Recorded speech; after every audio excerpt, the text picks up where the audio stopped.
A'udzu billahi minasyaitonir rajim. Bismillahirrahmanirrahim. Assalamualaikum warahmatullahi wabarakatuh.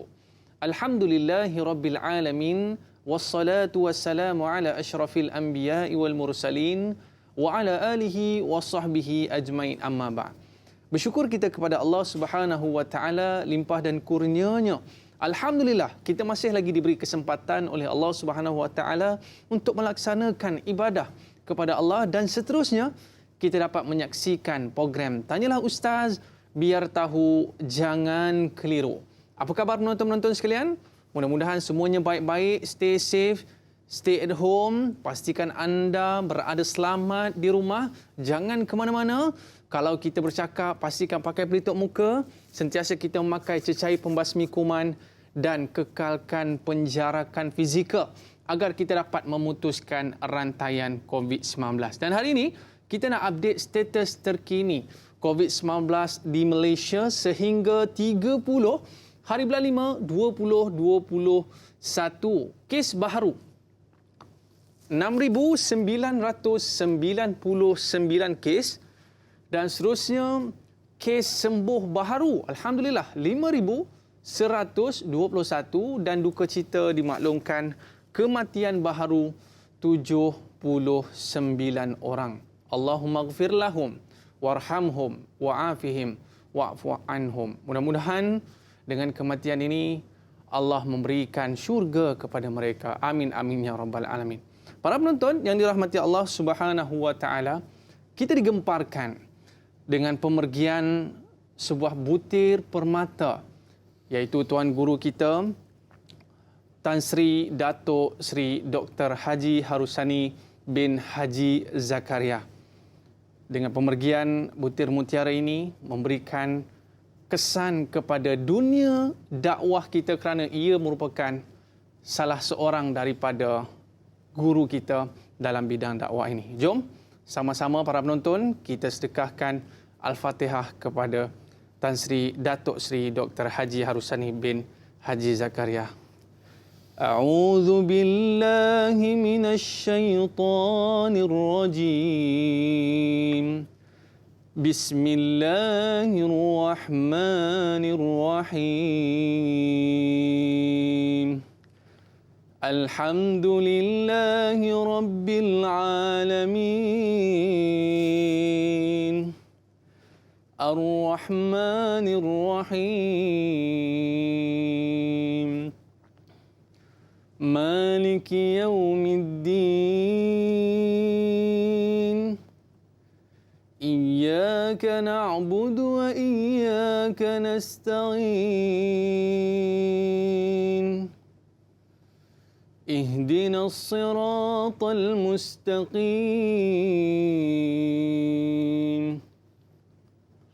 Siratal ladzina an'amta 'alaihim ghairil maghdubi 'alaihim waladdallin. Amin amin amin ya rabbal alamin. Mudah-mudahan Datuk Sri Dr. Haji Harusani bin Zakaria berada bersama dengan para syuhada, para solihin, dan ditempatkan di syurga Firdausi. Amin amin ya rabbal alamin. Baik, para penonton yang dirahmati Allah Subhanahu wa taala sekalian, hari ini kita nak meneruskan topik pengajian kita, iaitu dalam topik ibadah, iaitu ibadah tiada cuti. Walaupun kita terpaksa duduk di rumah kerana memperjuangkan ataupun kita sedang berjuang untuk memerangi COVID-19, tapi ibadah tiada roadblock, ibadah tiada cuti. Ibadah perlu diteruskan. Bagi mengupas topik perbincangan kita pada hari ini, kita bawakan kepada anda guru kita, iaitu Al-Fadil Ustaz Roslan Mohammed. Apa khabar Ustaz? Alhamdulillah, syukur pada Allah Azza wa Jalla.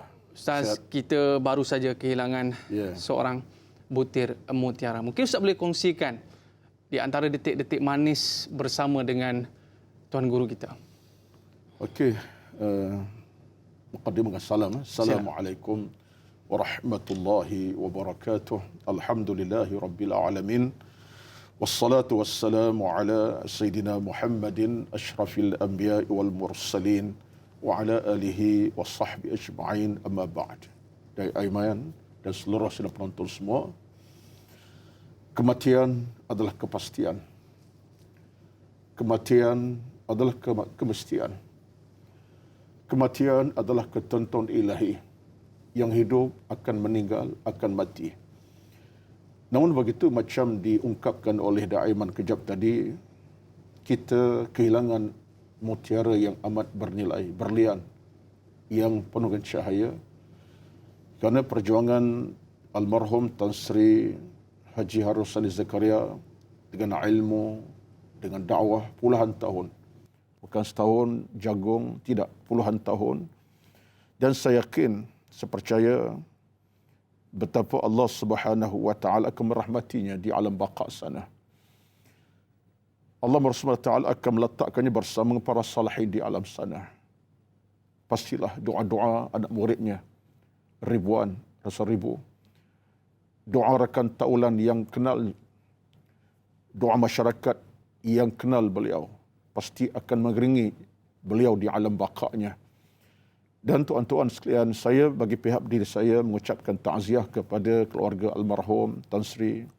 Mudah-mudahan dengan kesabaran yang tinggi Allah permudahkan segalanya. Dan saya nak kira pengalaman tidak sebanyak, tapi pernah kunjung tiba di pejabat beliau satu ketika dalam kajian akademik. Saya ingat bersama saya pada masa itulah rakan saya, sahabat saya, Dr. Fauzi Rahman. Kami bersama beliau dalam satu bicara yang agak panjang, makan masa panjang dengan penuh kesopanan, dengan penuh perhatian. Beliau belanja kami, bawa kami untuk berjalan-jalan di sekitar kawasan pejabat, tunjuk itu dan ini. Dan saya fikir itu satu di antara sumbangan beliau yang besar kepada kami punya kajian akademik pada masa itu. Jadi apa pun ceritanya tuan-tuan, satu patah bicara saya di awal ini ialah benarlah firman, benar kata Nabi SAW, Allah tak akan tarik ilmu secara mendadak. Tapi Allah tarik macam mana? Biqabdil ulama, dengan Allah matikan alim ulama. Seorang meninggalkan kita. Ini sebenarnya satu peringatan kepada kita. Bila ulama sudah tidak bersama kita, seorang yang alim, pastilah ini satu ujian kepada umat ini. Maka tuan-tuan, angkatlah para alim ulama kita yang masih ada dengan pengharapan, dengan dukungan, dengan segala-galanya. Mudah-mudahan yang ada ini akan mengganti yang telah pergi. Yang telah pergi akan dirahmati oleh Allah Azza wa Jalla. Pada Allah berserah, Allah kita bermohon. Dan kepada Tan Sri yang telah pergi, insya-Allah Allah maghfir lahu warhamhu wa'afihi wa'afu anhu wa akrim nuzulahu wasi' mudkhalahu. Allahumma ja'al qabrahu rawdatan min riyadil jannah wa la taj'al qabrahu hufratan min hufarin niran. Mudah-mudahan kuburnya bercahaya dengan ilmu, dengan iman dan amal, dengan sokongan, dengan doa anak-anak muridnya, rakan taulannya. Allahumma amin. Ya Rabbal Alamin. Amin ya Rabbal Alamin. Tidak akan, bila mati seorang anak Adam itu Ustaz ya, terputus segala amalannya melainkan 3 perkara, dan salah satunya adalah ilmu yang bermanfaat. Oleh sebab itu kalau kita melihat walaupun dia telah tiada, tetapi ilmunya masih akan lagi mengalir. Akan berpanjangan. Ini masuk dalam tajuk kita hari ini. Cantik. Ibadah tiada cuti. Baik Ustaz. Jadi kita dari keluarga Tanyalah Ustaz mengucapkan takziah kepada keluarga Mufti Perak Allahyarham Tan Sri Dr. Sri Harusani Zakaria atas pemergian Allahyarham. Mudah-mudahan inilah dia. Kita ambillah peluang di sekitar kita, mana-mana guru dan ulama yang berdekatan dengan kita, kita hargai mereka, ambil mutiara kata daripada mereka sebelum mereka pergi meninggalkan kita. Baik Ustaz, kita nak meneruskan pengajian kita dalam bab ibadah, iaitu ibadah tiada cuti Ustaz. Allah Akbar. Ibadah tiada cuti. Tak kiralah sakit, tak kiralah lumpuh, tak kiralah kita berada di hospital, dan tak kiralah kita ni seorang pemandu bas. Dalam apa keadaan? Dalam apa saja keadaan Ustaz? Kecuali mati. Mati tamat segala-galanya. Okey, baik Ustaz. Sebelum kita bicara dengan lebih lanjut, mungkin Ustaz boleh beri pengertian. Apakah yang dimaksudkan dengan ibadah tiada cuti? Tapi sebelum tu Ustaz, pada para penonton kita yang mungkin nak mengajukan soalan, Boleh call kita di talian 1-800-88-1677 atau terus ke Facebook Tanyalah Ustaz TV3. Ibadah tiada cuti. Dipersilakan Ustaz. Okey, terima kasih Da'i Aiman. Assalamualaikum sekali tuan-tuan, puan-puan semua. Alhamdulillah kita bertemu pada pagi ini dalam satu cuaca yang insya-Allah indah walaupun dalam suasana ujian Covid masih belum selesai. Di pagi 19 Syawal yang penuh keberkatan, kita bertemu di atas nama ilmu. Menambahkan ilmu, menambahkan peringatan tentang agama, menambahkan ketakwaan kepada Allah Azza wa Jalla. Apalagi tajuk kita tajuk yang agak rare jugalah. Tajuk agak semasa dan nampak macam ringan tajuk, tapi bagi saya cakap ni berat sebenarnya. Tajuk-tajuk yang nampak ringan tapi bukan mudah dibicara. Sebab tajuk berbunyi ibadah tiada cuti. Saya namakan sebagai tajuk motivasi. Peringatan kepada mereka yang lalai, yang lupa macam saya juga. Pertama sekali tuan-tuan dirahmati Allah sekalian, kemunasabahannya bila sebut tentang ibadah tiada cuti, itulah hakikatnya. Sebab apa? Sebab Allah bagi tahu ibadah tiada cuti. Hujahnya apa Ustaz? Di mana hujahnya yang dikatakan Allah sebut begitu? Ibadah cuti. Hujahnya ada. Cuma Allah tak sebutlah ibadah bukan begitulah, tapi dalam Quran sebut. Dalam Al-Quran kita buka dalam surah Az-Zariyat ayat 56. Dalam surah Az-Zariyat 56 Allah kata apa tuan-tuan? Allah berfirman, "Wa ma khalaqtul jinna wal insa illa liya'budun." Artinya, dan tidaklah aku ciptakan manusia jin untuk tujuan beribadah. Lil ibadah. Di sini menunjukkan bagaimana asas utama kehidupan ini ialah untuk beribadat. Hingga bila? Hingga kita meninggal dunia. Saya sebut tadi, bila kita hidup, selama itulah kita wajib beribadat. Dan ibadat terhenti bila? Bila kita sudah diangkat nyawa oleh Allah Azza wa Jalla. Bila mati sahaja, la ibadata wala syai'ah. Tak ada apa dah. Salat, zikir, tasbih, tahmid, tolong orang, bantu orang, apa pun tidak ada. Bila saat kematian datang. Belum mati, kita ada di sana, ibadat kita selesai. Yang wajib, yang sunat, yang harus, yang baik kita kena amalkan. Jadi itu satu. Yang kedua, Da'i Aiman. Dalam konteks ini, bila sebut tentang ibadah tiada cuti ini, bermakna dia suatu perkara yang berkaitan dengan soal kehidupan kita. Sebab kata Al-Imam Al-Qurtubi rahmatullahi alaihi, satu-satu di antara perkara yang paling penting dan nyawa kepada kita, nyawa yang tidak akan mati, ialah ibadat. Tadi ada Aiman sebut satu hadis tadi kan. Ketika kita bercakap tentang pemanggilan Tan Sri, almarhum Tan Sri, Aiman sebut tadi, hadis Nabi kan, bila anak Adam meninggal dunia, terputus muka melainkan tiga benda tak akan putus. Idza mata ibnu Adam inqata'a amalu ila min thalathin. Bila anak Adam meninggal, terputus melainkan tiga tak akan putus. Ini hadis Imam Muslim. Antara kata Nabi, waladin salihin yad'ulah, anak salih mendoa kepada mak bapaknya. Yang kedua, sadaqatin jariyatin, amal jarih yang dilakukan. Yang ketiganya, ilmin yuntafa'u bih, dia belajar ilmu. Ketiga-tiga ini ibadat ni. Bina anak yang salih, ibadat. Kita sedekah jariah secara begitu rupa, ibadat. Kita belajar ilmu, kita beramalkan, ibadat. Jadi maknanya, bila si mati itu mati, rupa-rupanya, ibadatnya tak mati. Berpanjangan pahala. Apa kata dalam hidupnya, macam Tan Sri tadi, almarhum. Dia bukan sekadar meninggalkan anak isteri. Dia meninggalkan anak murid yang ramai. Anak murid yang bertitul ustaz, tuan guru, para cendekiawan. Orang ni, ilmu daripada siapa? Tan Sri tadi kan? Maknanya, Tan Sri meninggal dunia, tetapi aliran pahalanya mengalir di dalam kuburnya. Sebab anak murid yang ramai tadi, buat ibadat, bekerja kerana Allah di atas nama ilmu dia dapat daripada Tan Sri. Ceritanya, nak sebut tuan-tuan, inilah dinamakan ibadatnya tiada cuti. Daripada alam bumi ke akhirat. Cuma hakikatnya kena faham. Kalau kita nak jadikan ibadat ni tiada cuti sampai ke akhirat, kena adalah syarat-syarat. Nanti kita bincang nanti. Ikhlasnya dan seumpamanya. Itu yang ketiga, yang kedua. Yang ketiga terakhir sikit lagi. Bila sebut tentang ibadat tiada cuti ni, bermakna satu di antara kita punya rezeki utama di hari akhirat. Bila Allah bangkitkan kita nanti, Allah tak bangkit kerana cantik rupa paras kita. Allah tak bangkit kita kerana kita kaya raya. Allah tak bangkit kita kerana kita ni orang yang berbangsa hebat. Tidak. Tapi daiman, tuan-tuan, Allah bangkit kita kerana amal masing-masing.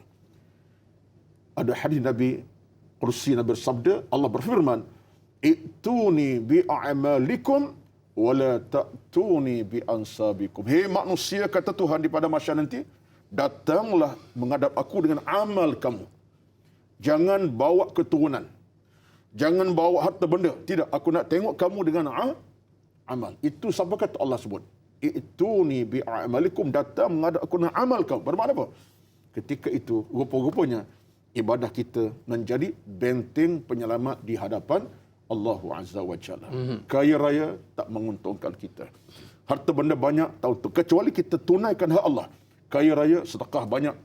Kaya raya sumbang banyak. Tak apalah. Yang penting kita kena beribadat. Jadi ibadat tuan-tuan rupa-rupanya benteng penyelamat kita di sisi Allah di padang mahsyar. Dan tanpa ibadat kita akan kerugian selama-lamanya. Dengan ibadat kita untung, bahagia selama-lamanya. Itu sebagai mukadimah saya. Baik.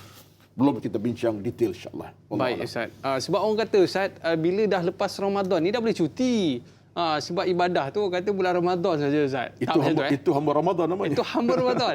Waktu dia Ramadan rajin baca Quran, lepas Ramadan ghaibul ghuyub. Itu namanya hamba Ramadan. Okey. Hamba Allah dia akan terus istiqamah Walaupun sampai, selepas Ramadan. bahkan lebih lagi lah. Okey. Ini saya nak motivate saya ni. Jadi jangan cakap tahuan ni. Okey. Quran baca, Ramadan baca. Sekarang ni baca lagi, bahkan lebih banyak. Lebih banyak lagi. Okey. Itu dia kata hamba Allah. Kalau tidak hamba Ramadan lah. Saya tengok tadi Ustaz, dekat sebelah Ustaz ada buku berkaitan dengan ibadah menurut Islam. Baik. Kita faham Ustaz, ibadah ni solat, baca Quran dan sebagainya. Mungkin Ustaz boleh perincikan sikit. Apakah itu jenis-jenis ibadah Ustaz? Sebab orang faham yang tu je. Orang faham zikir je. Silakan Ustaz. Saya tak sentuh sebab saya tunggu Aiman tanya. Ya. Ini dah tanya kena jawab lah kan. Okey, Itu Ustaz. kita panel ni kena cerdik lah juga. Allah Takkan Akbar. kita nak borong semua kan. Betul. Tunggu Aiman tanya, kita penonton tanya. Baik. Kalau kita lihat dalam konteks agama kita dengan pandangan para ulama, apa makna ibadat? Saya beri takrif mudah. Kata ulama, ibadat ialah ismun jami'un likulli ma yuhibbuhu Allah Ta'ala wa yardahu min al-aqwali wal a'mali al-zahirati wal batinati. Itu takrif secara mudah apa itu ibadat. Itu bahasa Arab tu. Apa bukan maksud Jawa Ustaz? tu. Maksudnya apa? Terjemah jangan bimbang. Okey. Aiman pun macam tak puati. Betul lah Ustaz. Kata ulama, ini sambil takrif mudah ni. Ya. Ibadat suatu nama yang merangkumi semua kerja baik yang Allah redha. Kerja baik. Kerja baik Allah redha, Allah suka daripada perkataan, perbuatan yang zahir, yang batin. Itu ibadat. Contoh mudahlah sekarang ni. Saya duit ada, holor kepada Aiman contohnya. Kerana Aiman perlukan duit. Aiman ambillah, saya berilah 100 contohnya untuk. Ini kerja baik tak? Baik Ustaz. Baik. Secara zahir, nampak duit RM100 contohnya. Untuk kerja, untuk makan minum. Contohnya lah. Ibadat ini baik. Ibadat tu. Walaupun nilai 100, bukan 1000. Tak apa, 10 sen pun. Baik. Saya tengok dari Aiman, saya tak buat apa, tapi saya doa dalam hati saya. Ya Allah, mintalah dari Aiman jadi orang baik-baik. Allah Amin. sekalian ilmu. Amin. Saya bercakap macam tu. Ibadat tak? Ibadat. Sebab saya guna dalaman saya untuk bantu Aiman dengan doa kepada Allah. Yang kata batin Ustaz dalaman. Saya tidak dengki. Dan Aiman datang ke TV3 dengan kereta yang besar contohnya. Saya kereta kecil. Tengok. Saya tak kata dalam hati. Saya kata, Alhamdulillah dan Aiman Allah rezeki dia. Saya tak dengki. Tak nak sampai seorang kembali. Maknanya hati saya bercakap tentang kebaikan. Ibadat. Jadi tuan-tuan, ambillah rangkuman itu. Maknanya yang zahir pun ibadat, yang batin ibadat. Selagi mana dia dalam kerangka yang Allah isi. Mana kita boleh faham. Apakah nama ibadat kalau saya caci maki Aiman? Kau ni Aiman memang jahat. Itu kan ibadat. Itu satu dosa. Ataupun saya bercakap atas dia. Aiman ni, aku minta biar Allah balakan dia lah. Dalam hati. Itu ibadat. Itu satu jenayah. Jadi bermakna, dalam hukum agama tuan-tuan, satu yang baik, Allah redha dan beri kebaikan kepada orang, itulah ibadat. Sampai Nabi sebut, kita lalu sepetang jalan. Tiba ternampak ada syaukah. Syaukah ni duri yang tajam. Duri je. Tapi kita fikir, duri ni kalau orang pijak sakit, luka. Kita ambil duri, buang tong sampah. Kerja ini, Nabi kata itu ibadat. Kerana kita tak nak orang cedera, kan duri tadi. Subhanallah.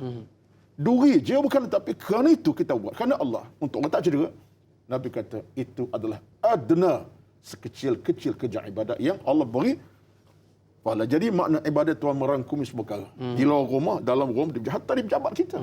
Keluar rumah kerana bekerja, cari harta untuk anak. Ibadat. Jadi ini semua menunjukkan kepada kita bahawa dalam peluang kita ini, satu perkara besar. Sebab itulah saya nak kaitkan sikit lagi. Ada satu ayat, Al-An'am. Okey. 162. Apa ayatnya? Selepas ini Ustaz InsyaAllah. Kita simpan dulu. Simpan dulu. Okey Ustaz. Sebab apa Ustaz? Boleh tak kalau kita nak kata ni, abang cameraman kita Ustaz? Abang cameraman ni, ibadat ni. Ibadat juga Ustaz. Mereka tak ada siaran kita ni.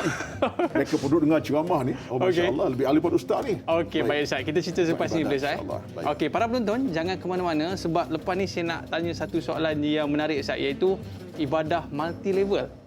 Ada juga Ustaz Okey, para penonton jangan ke mana-mana. Kembali selepas ini, tanyalah Ustaz biar tahu, jangan keliru.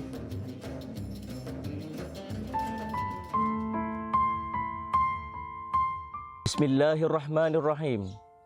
Allahumma inni a'udzubika minal baras wal junun wal judham wa min sayil asqam. Ya Allah, sesungguhnya aku berlindung denganmu dari penyakit sopak, gila, kusta dan penyakit-penyakit yang buruk. Amin ya rabbal alamin.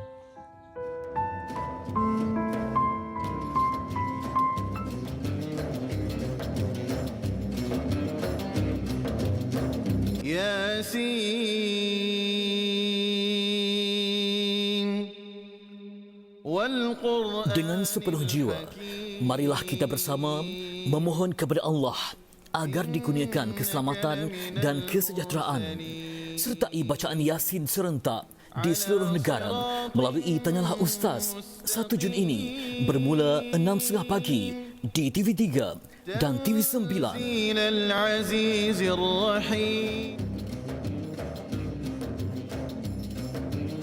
Okey, kembali dalam Tanyalah Ustaz biar tahu, jangan keliru. Walaupun hidup 1000 tahun, kalau tak sembayang, apa gunanya? Walaupun hidup 1000 tahun, kalau tak sembayang, apa gunanya?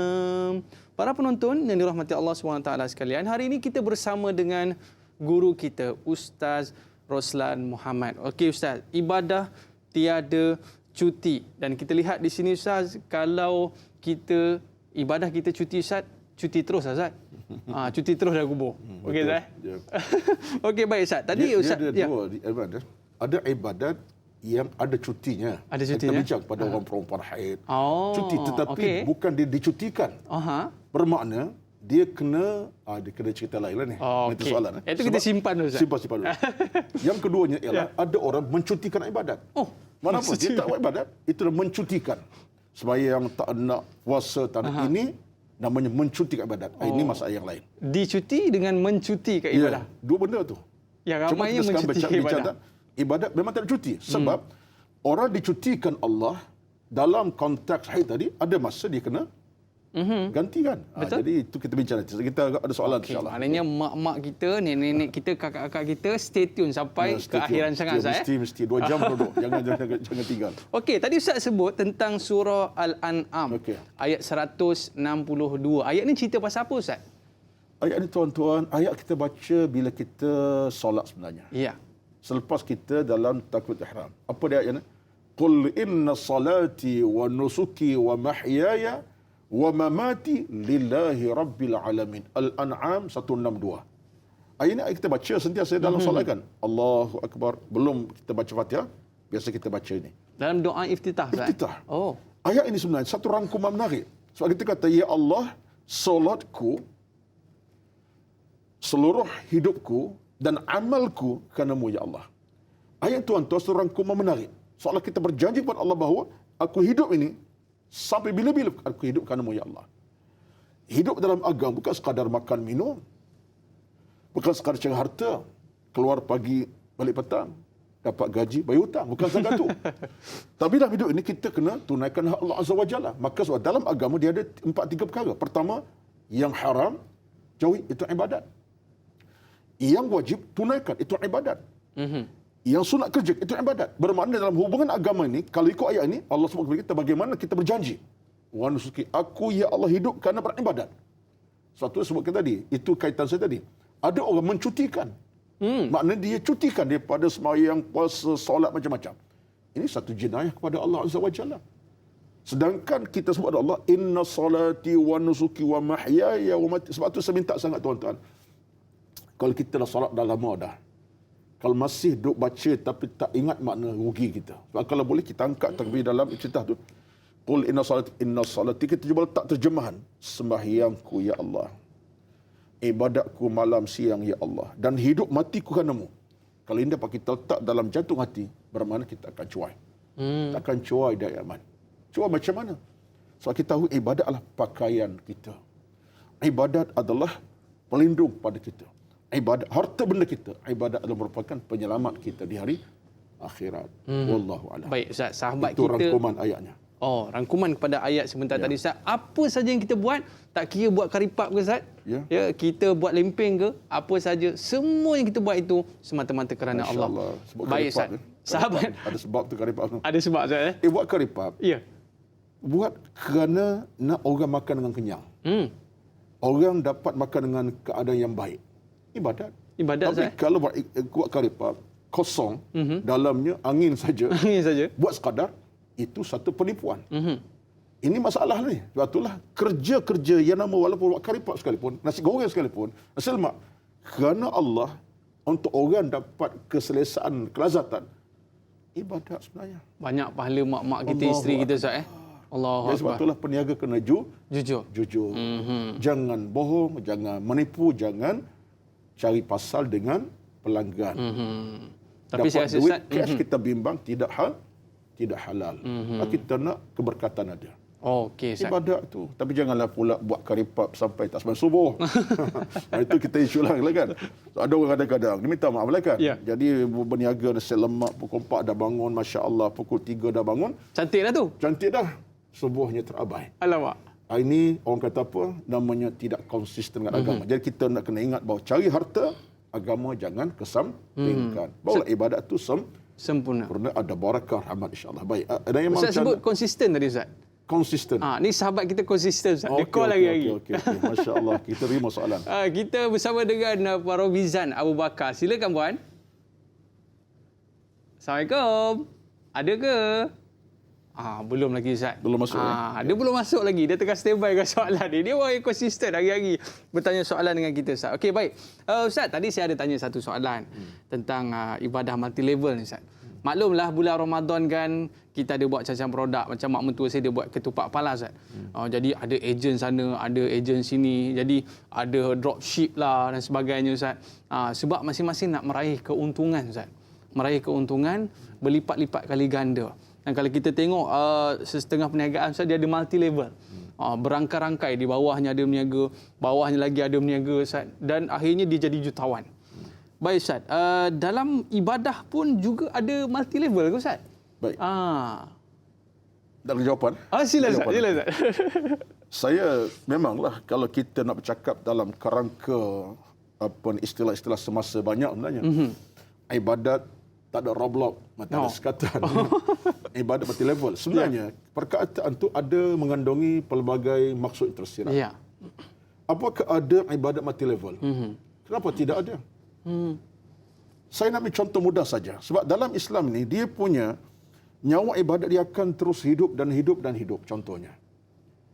Saya nak ambil contoh mudah saja. Dah kita angkat multi level tadi. Bagaimana dia boleh berpanjangan, berterusan.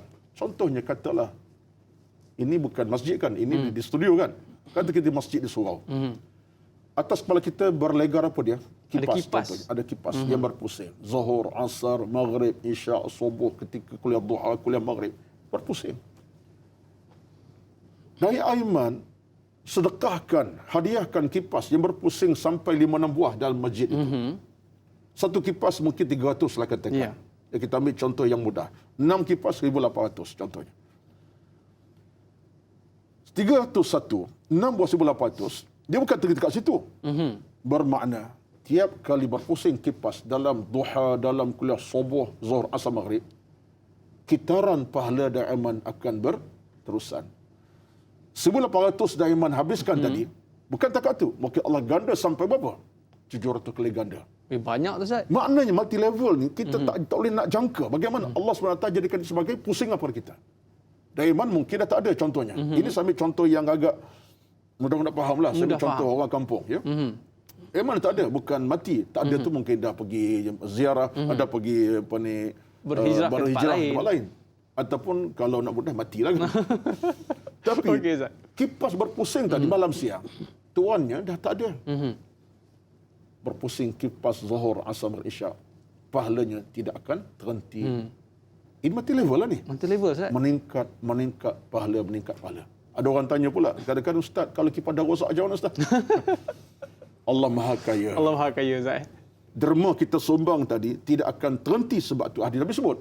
Idza aslama al-'abdu fa hasuna islamuhu yukaffirullahu anhu kull sayyi'atin kana zalafa. Al-hasanatu bi'ashri amsalha ila 700 dha'fin. Hadis panjang. Saya ambil separuh saja. Kata Nabi, bila orang tu Islamnya elok, agamanya elok, imannya elok, dia buat satu benda, Allah gandakan kebaikannya. Allah beri kebaikan. Satu kebaikan Allah akan beri sampai 700 kali ganda. Satu dosa dia buat, Allah hapuskan dosanya. Dia minta ampun, Allah hapuskan. Bermakna kebaikan kita tak henti. Dia akan berpanjang. Itulah multi level kita. Cuma kita sekarang nampak multi level kerana isu-isu yang lain. Itulah isu benda lah kan. Ya. Jual tu jual ni. Sebenarnya dalam agama kita, multi level terbuka malam, siang, walaupun sekadar buat duri tadi. Tuan-tuan, saya tengok kata-kata seorang guru kepada kami. Guru kami ini guru yang kita kenal. Saya tak sebut nama lah, tapi kata guru kami kepada kami, dia kata apa? Ingat saudara-saudara, ini dalam kelas ni. Saya ingat lagi sampai hari ini. Ini dah tahun 90 lagi, tahun 88. Saya belajar masa tu 88. Makna dah 33 tahun. Saya tak ada lagi Ustaz. Belum ada lagi. Saya dah belajar, dah habis cuti dah. Guru kami kata apa? Dia kata kalau kamu nak jadikan nyawa kamu nyawa yang tak mati, ibadatlah. Nyawa kamu. Sebab apa? Nyawa kita dua. Saya minta malah ada masa lagi? Ada Ustaz, silakan. Soalan banyak masuk kan? Tapi kita dengar penjelasan. Okey. Kata guru kami, dua nyawa kamu ada. Nyawa pertama ialah usia kamu. 20, 21, 30. Nyawa ini akan terhenti bila masanya tiba tak? Habis ya? Nyawa kita sekarang 60, 70, bila saya masa, habis ya? Mati. Ada nyawa kedua yang tak mati. Apa dia? Ibadat kamu. Kebaikan kamu buat tidak akan mati walau kau dah mati. Kata guru kami, kekalkan ibadat itu sebagai itu nyawa kamu abadi. Nyawa kamu macam mana pun, kamu jaga kesihatan dengan begitu sekali jaga, dengan jogging hari malam siang, tak mati ke? Dengan jogging boleh mati. Betul. Tengah jogging boleh jadi sakit dan akhirnya mati. Rupa-rupanya amal kita yang kita buat itulah nyawa kita selama lamanya. Ini kata guru kami. Jadi bagi saya, ramai orang kadang-kadang lupa yang ini. Dia tak fikir bahawa ibadat itu merupakan nyawa dia akan berpanjang. Maka jangan kita kesampingkan ibadat. Maka Allah sebut Al-Quran, Allah kata apa? وَمَنْ عِنْدَهُ لَا يَسْتَكْبِرُونَ عِبَادَتِي وَلَا يَسْتَحْسِرُونَ يُسَبِّحُونَ اللَّيْلَ وَالنَّهَارَ لَا يَفْتُرُونَ. Surahnya Al-Anbiya 19. Orang beriman tuan-tuan dia akan berterusan.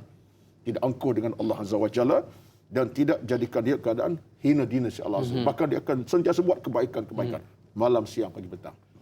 Artinya ibadat tuan-tuan nyawa jantung kita insya-Allah. Okey Ustaz. Saya teringat Ustaz, di kampung isteri saya ni dia ada banyak pokok-pokok buah Ustaz. Pokok-pokok buah, pokok rambutan, pokok isteri ke isteri punya kebun tu? Isteri, nenek kepada isteri. Okey Ustaz. Bila balik ke kampung Ustaz, kadang-kadang sampai 3 guni kita bawa balik ke KL Ustaz, buah-buah dia. Jadi bila kita terfikir balik Ustaz, tapi tak pernah sampai rumah saya pun. Itulah Ustaz. Ustaz tak jemput pun. Silap tu. Terus. Jadi Ustaz, bila kita fikir ibadah multi level dia Ustaz, mungkin orang tua-tua dulu dia hanya menanam biji benih Ustaz. Menanam biji benih tapi dia pun dah tak ada. Dan sekarang ini kita hanya mengutip hasil, kutip hasil setiap tahun. Ya. Dan ini di antara jariah yang mungkin orang tua kita buat, dia tak fikir mungkin untuk dia, tapi untuk anak cucu dia, Ustaz. Itulah ada satu tanda aras betapa orang lama-lama dia fikir macam tu. Dia nak mengajar ilmu, dia tak ada. Dia nak berceramah, dia tak erti. Tapi dia buat satu amalan nampak kecil, tapi itulah harta dia sampai dia mati. Itu satu kecerdikan sebenarnya. Betul, Ustaz. Satu kecerdikan. Kalau kita kira dalam ayat yang Ustaz pun pernah baca ayat ni, ayat surah Baqarah, Ustaz. Maknanya daripada satu biji benih bercambah 7 dahan sebagainya. Mungkin itu perumpamaan yang mereka pegang. Yunfiquna amwalahum fi sabilillah kamathali habbatin ambatat sab'a sanabil fi kulli sumbulatin mi'atu habbah. Wallahu yudha'ifu liman yasha. Allah angkat lagi, bukan setakat 700. Allah angkat lebih lagi. Tanpa kita punya pengetahuan. Allah Maha Kaya. Moga sejuklah. Dan ada, saya minta maaf lah, saya bila bercakap ni kadang payah nak berhenti ni. Sebab tajuk ni tajuk yang saya rasa dekat dengan saya. Sebab saya cuba nak mencari satu naltijah. Suatu hari, sahabat Nabi ni tuan-tuan, saya tengok namanya, dia tak ada apa. Nabi bila perang, Nabi isytiharkan sahabat supaya menyumbang. Ada baju besi, ada yang bagi kuda perang, ada bagi dinar emas, macam-macam. Kan yang kaya raya bagilah baju besi, yang berharta berilah dinar emas untuk tujuan perang. Sahabat Nabi ni seorang, tuan-tuan, dia orang miskin. Nak bagi baju besi, dia pakai baju pun tak pernah bertukar. Bagi duit, dia pun orang bagi makan minum. Tapi adalah sikit sebanyak kebun dia, sikit buah tamar. Dia kata, Rasulullah, aku nak menyumbang macam orang, tak boleh. Sahabat tu baju besi, orang ni bagi duit dinar. Aku tak bagi apa-apa, nak bagi perang ni. Kata dia, Rasulullah, mali syait. Maknanya aku tak ada apa-apa. Nabi kata apa kat dia? Kamu ada sesuatu? Kamu ada? Rasulullah, aku tak ada apa, aku bukan orang berharta, aku tak kaya. Aku tak ada apa, nak beri satu dinar pun tak boleh ni. Nabi kata, doalah kepada sahabat kamu pergi perang. Doa. Nabi kata, itu harta kamu. Nampak tuan-tuan? Sampai tahap doa itu pun Nabi kata, harta kita. Tak boleh pergi perang kerana uzur. Tak boleh bagi harta kerana tak ada. Tangan diangkat. Ya Allah, menangkan sahabat aku pergi perang. Ya. Menangkan Islam Palestin. Doa ini merupakan ibadat yang tak akan berhenti pahala. Itu juga merupakan senjata, saya. Senjata. Tengok cara Nabi ikat sahabat supaya faham. Dalam apa keadaan sekalipun, doa pun jadi sebagai satu sahab yang besar. Ini tanda kita ni cukup berpeluang sebenarnya. Baik, Ustaz. Sahabat kita dah bersedia di talian, Ustaz. Ini kita sebut istiqomah tu, Ustaz. Kita bersama dengan Robizan Abu Bakar. Assalamualaikum. Assalamualaikum. Dah ada di talian? Dah ada ke? Belum lagi, Ustaz. Belum. Agaknya mungkin cuaca talian ada masalah sikit. Okey, tak apa, Ustaz. Tak apa. Lepas ni mungkin kita akan bersama dengan beliau, Ustaz. Tadi kita ada sebut tentang Roblox tu, Ustaz. Kalau Roblox ni tak boleh ke mana-mana. Bagus juga, Ustaz. Sebab apa? Kita nak cepat-cepat menang. Dan kita nak cepat-cepat memutuskan rantaian COVID-19. Lepas ini kita akan bicarakan. Tapi para penonton, jangan ke mana-mana. Banyak lagi tips-tips berkaitan dengan ibadah tiada cuti. Selepas ini, kita akan bertemu lagi dalam Tanyalah Ustaz. Biar tahu, jangan keliru. Berehat seketika.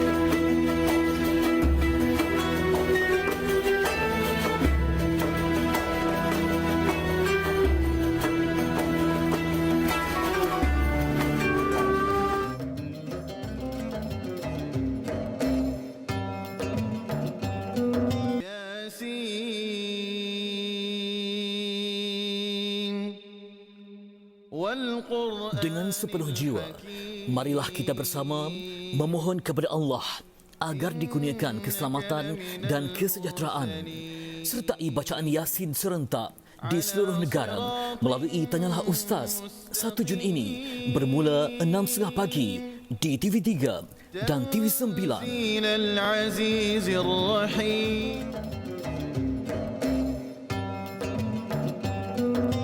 Okey, kita kembali dalam Tanyalah Ustaz. Biar tahu, jangan keliru. Bersama dengan Al-Fadhil Ustaz Roslan Mohamed Ibadah tiada cuti. Baik Ustaz, sebelum kita cerita pasal Roblox tadi Ustaz, kita nak raikan soalan sahabat kita di Facebook bersama dengan Sahziatul Sidik. Bagaimana untuk mengetahui ibadah yang dilakukan kerana Allah Subhanahu Wa Taala semata-mata?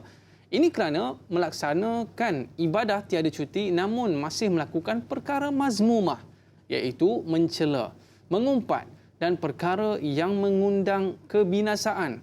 Apakah perlu juga untuk terus melakukan ibadah tiada cuti kerana agar Allah pandu hatinya ke jalan yang diredai oleh Allah Subhanahu Wa Taala? Mohon pencerahan Ustaz. Syukran. #biar tahu jangan keliru. Baik pun buat juga Ustaz, buruk pun buat juga Ustaz. Sama-sama digaulkan, apalah jadinya Ustaz. Silakan. Kita dalam hidup ini, satu di antara kekangan kita yang paling besar ialah kita nak buat ibadat dalam keadaan yang sesempurna mungkin. Ini kekangan paling utama. Kerana dalam hidup tuan-tuan kita ada satu ancaman. Ancaman pertama ialah nafsu sendiri. Yang kedua adalah syaitan yang ada dalam jantung hati kita. Dia melekat nak rosakkan kita. Yang ketiga adalah kerana faktor semasa kita. Nak beribadat ini di samping ancaman dalaman kita, rajin, malas, rajin. Kadang-kadang syaitan dosa kita. Ketiga ialah faktor semasa kita. Kadang-kadang kita hidup ini ada orang-orang yang kadang-kadang tak boleh bantu kita. Payah beribadat. Cuba kita di rumah kediaman kita. Isteri bangun sembahyang tahajud. Pukul 4 dah bangun, 4 sudah bangun.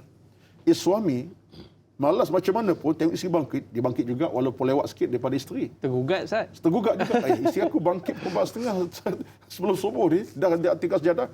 Aku ni, maknanya dia ada kekuatan. So apa? Sebab ada orang boleh tolong bantu. Heret dia.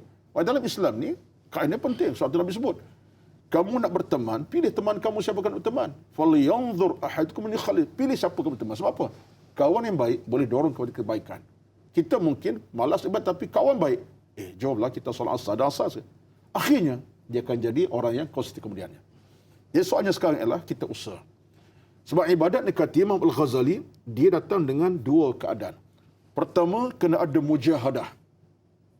Ibadat ni tuan-tuan datang dengan sifatnya mujahadah. Mujahadah apa makna Daiman? Mujahadah sungguh-sungguh Ustaz. Sungguh-sungguh usaha. Kena datang dengan mujahadah.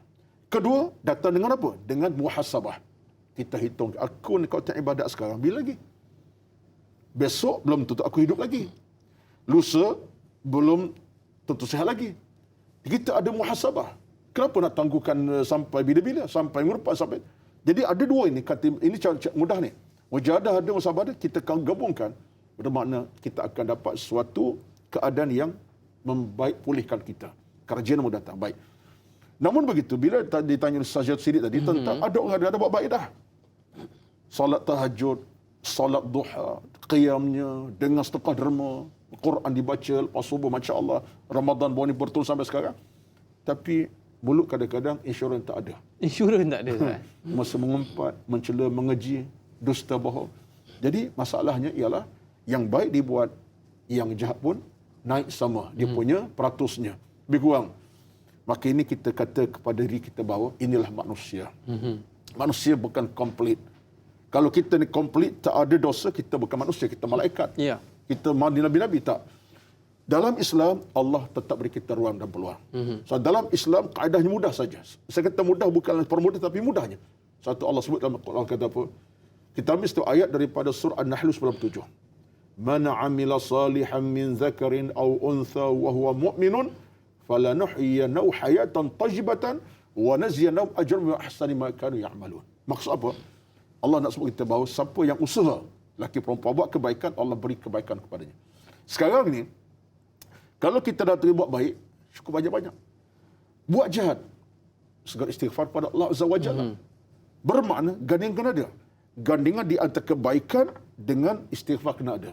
Satulah antara satu kaedah dalam bidang tasawuf. Dia kata Al-Imam As-Samarqandi, dia kata apa? Dia kata seorang yang nak berubah, mengekali ibadat yang baik, kena gabungkan di antara kebaikan dia buat dengan dosa itu diminta ampun. Maksud apa? Istighfar. Satulah istighfar ni tuan-tuan, rahsia besar kepada kita. Saya kira kalau sesebut banyak mana sekalipun kita dah tahu Antara kekuatan kita Tuhan ialah istighfar kepada Allah Azza wa Jalla. Sebab Allah sedia menerima kita kembali. Walladzina idza fa'alu fahishatan aw zalamu anfusahum dzakarullah dalam surah Al-An'am. Siapa ingat dia buat dosa, terus pada Allah balik semula. Jadi mudah-mudahan puasa Zaitun, ketika mana kita buat yang baik, syukur. Bila buat tak elok, kita terus beristighfar. Mudah-mudahan amal kita akan diterima Allah Azza wa Jalla. Dan itulah yang Nabi minta pada kita. Ada hadis Nabi kata apa? Ittaqillaha haitsu ma kunta wa atbi'is sayyi'atal hasanata tam'uha wa khaliqin nasa bi khuluqin hasanin. Hadis Imam Muslim. Imam Tirmizi. Kata Nabi, tolonglah di mana berada kamu sekalipun bertakwa. Dan buat yang tak elok iringkan dengan kebaikan segera. Top up balik Ustaz. Top up balik. Top up. Yang mana ini banyak kalimat-kalimat yang semasa top Minta maaf, up. Ustaz. Multimedia, multi level. Apa Roblox, tadi? Ustaz. Roblox. Saya pun kadang-kadang dapat ilmu juga tu. Top up balik. Top up balik. Jadi ini adalah kerja yang diajar oleh Nabi SAW. Maknanya Ustaz, kebaikan kita itu akan sedikit sebanyak mempengaruhi keburukan yang kita buat itu, dan kita pun lama-lama tak selesa dah nak buat buruk Ustaz. Betul. Oh, Sebab wajah akan berubah. Wajah kita berubah. Makna apa? Ya aku takkan nak buat kejahatan memanjang. Sedangkan aku dah minta ampun. Jadi kan terasa insaf. Malu kepada Allah Azza wa Jalla. Okey, baik Ustaz. Sahabat kita di Facebook, saya ada nak tanya satu soalan ni Ustaz. Baik, boleh. Rahimah Saud. Assalamualaikum Ustaz, Da'i dan petugas. Petugas tanyalah Ustaz. Macam dia sebut petugas barisan hadapan lah Ustaz. Okey, dengan menyahut seruan Allah dan Rasulullah SAW, umat Nabi berterusan melakukan ibadah semata-mata sebagai penyerahan diri kepada Allah serta mencari redanya. Adakah dikira ibadah tidak ada cuti apabila kita selang-selikan ibadah hati, ibadah perbuatan dan ibadah lisan? Jazakallahu khair Ustaz. #biar tahu jangan keliru. Mungkin tadi dia ada dengar tadi Ustaz ada sebut segala perbuatan baik mencari redha Allah, tak kira daripada sudut perkataannya ataupun perbuatannya Ustaz. Jadi mungkin dalam ibadah-ibadah tersebut kita selang-seli Ustaz. Okey ke? Okey, sebenarnya soalan Puan Rahimah ni saya cuba nak memahami konteks soalan. Natijahnya ialah dalam ibadat kita kena ada namanya satu kunci besar namanya istiqamah. Itu yang saya faham daripada soalan Puan Rahimah ni. Beliau cuba bawa kepada apa jawapannya. Jawapannya dalam kita nak jaga ibadat berterusan, kuncinya adalah al-istiqamah. Tuan-tuan kena ingat, kata Al-Imam Al-Ghazali rahmatullahi alaihi, miftahul ibadati al-istiqamah. Satu kata lain pula disebut miftahul amali istiqamah. Kunci kepada amalan ibadat ialah istiqamah. Itu kunci itu. Bermakna kalau kita dapat pegang kunci istiqamah, kita akan jadikan ibadat berterusan. Dalam keadaan apa sekalipun, yang banyaklah, yang sikit pun berpanjangan. Jadi kata para ulama, bila ada kunci istiqamah ini, kita akan berterusan. Bermakna apa? Lidah mudah berzikir. Hati mudah bercakap yang baik-baik, ingatan baik-baik. Dalam banyak keadaan. Dalam keadaan kata Tuhan, yusabbihuna al-laila wan nahar. Hati bertasbih malam siang. Walaupun tak bunyi suara tapi bercakap dengan Tuhan. Dengan minta keampunan, hati menangis, lidah bercakap. Jadi ini kata para ulama, bila ada kunci istiqamah. Sebab itulah tuan-tuan, dalam kita beribadat kuncinya ada istiqamah. Hilang kunci istiqamah, ibadat kita tunggang langgang. Hari ini kita buat sembahyang duha 2 rakaat, 4 rakaat, kita akan buat besok. Sebab tak istiqamah. Tapi kalau kita istiqamah hari 2 rakaat, besok 2 rakaat, besok 2 rakaat. Berterusan. Tapi kalau tak istiqamah tidak ada, hari ini 2 rakaat sembahyang duha, bila kita buat, 2 tahun akan datang. Ada yang terakhir 2 tahun lepas. Jadi ini bukan ibadat yang konsisten. Jadi ibadat kunci istiqamah. Istiqamah tuan kita kena minta kepada Allah Azza wa Jalla. Dalam hukum agama tuan-tuan, kita minta Allahumma ya muqallibal qulub tsabbit qalbi ala ta'atika. Ya Allah, tolong teguhkan hatiku di atas ketaatan. Minta kepada Allah supaya Allah berikan kita al-istiqamah. Wallahu a'lam. Itu saya pernah dengar Ustaz, ada seorang ustaz ni dia kata istiqamah ni penutup ataupun penyempurna kepada ibadah kita Ustaz. Baik, sahabat kita ni Romli Ali Ustaz, dia nak tanya satu soalan Ustaz. Apakah dalam agama Islam, ada juga ibadah yang dibolehkan untuk bercuti. Dan apakah cuti beribadah akan mendatangkan dosa, dan bagaimana pula bagi mereka yang langsung tidak menghiraukan pasal ibadah tetapi bekerja dan mengejar dunia semata-mata? Mohon pencerahan Ustaz. Terima kasih. #biar tahu jangan keliru. Yang ni yang Ustaz kata tadi. Bukan dicutikan, tapi dia mencutikan ibadah, Ustaz. Suka hati dia je nak main cutikan ibadah, Ustaz, ya? Baik. Golongan macam ni bagaimana, Ustaz? Allah Subhanahu wa taala adalah Tuhan yang ma'adil kepada para hamba-Nya. Dalam seolah perintah bagian-bagian kita lakukan, namanya salat ke, namanya sekiaskan keadaannya, hatta kerja haji sekalipun. Allah perintah buat haji kan? Allah perintah buat haji, Quran pun suruh kita kepada haji. Tapi bila sampai satu ketika, ada masa Allah mencutikan kita daripada ibadat. Contohnya, paling dekat kita ialah orang-orang perempuan. Isteri kita, anak perempuan kita. Bila sampai mereka didatangkan haid, ataupun perempuan salin, nifas contohnya. Mereka ini dicuti daripada beribadat. Baik nama puasa, hatta ibadat haji sekalipun. Tertegah pada buat ibadat haji pada masa mereka datang haid. Tak boleh nak tahu Kaabah contohnya. Atau kita ambil contoh solat telah. Maka di sini menandakan Allah Maha Kaya. Cuma tinggal lagi ialah walaupun Allah mencutikan mereka daripada kerja ibadat, tapi bukan mencuti seterusnya. Sebab itu bagi saya nama gini. Cuti daripada sudut yang wajib jelas, tetapi tidak cuti dalam perkara-perkara sunat. Contohnya dalam musim Ramadan baru-baru ini, tuan-tuan, ya, bahawa ramai isi kita yang haid contohnya. Tak boleh berpuasa sampai seminggu. Ada yang 10 hari tak boleh berpuasa kerana haid. Tapi mereka tak dianggap bercuti terus. Sebab dalam bercuti itu ada ruang-ruang kita boleh beribadat. Boleh berzikir, boleh bertasbih, boleh sebut nama Allah Azza wa Jalla, subhanallah malam siang. Menyiapkan sahur, Ustaz. Jalan maknanya kerja ibadat tu tak ada. Contohnya dalam keadaan haid nifas tak boleh solat, tapi boleh berzikir subhanallah alhamdulillah beribu kali. Jadi maknanya Allah beri cuti yang wajib, tapi Allah bagi ruang untuk terus beribadat tanpa henti. Itu satu rezeki. Cuma ada orang kadang-kadang dia masalahnya iman ialah dia bukan Allah beri cuti, dia mencutikan tadi. Tak nak beribadat, tak nak tunduk. Ini di antara jenayah dalam beragama. Satu kata Al-Imam An-Nawawi rahmatullahi alaihi, orang-orang meninggal kewajipan agama, orang ini telah menjauh daripada Allah Azza wa Jalla.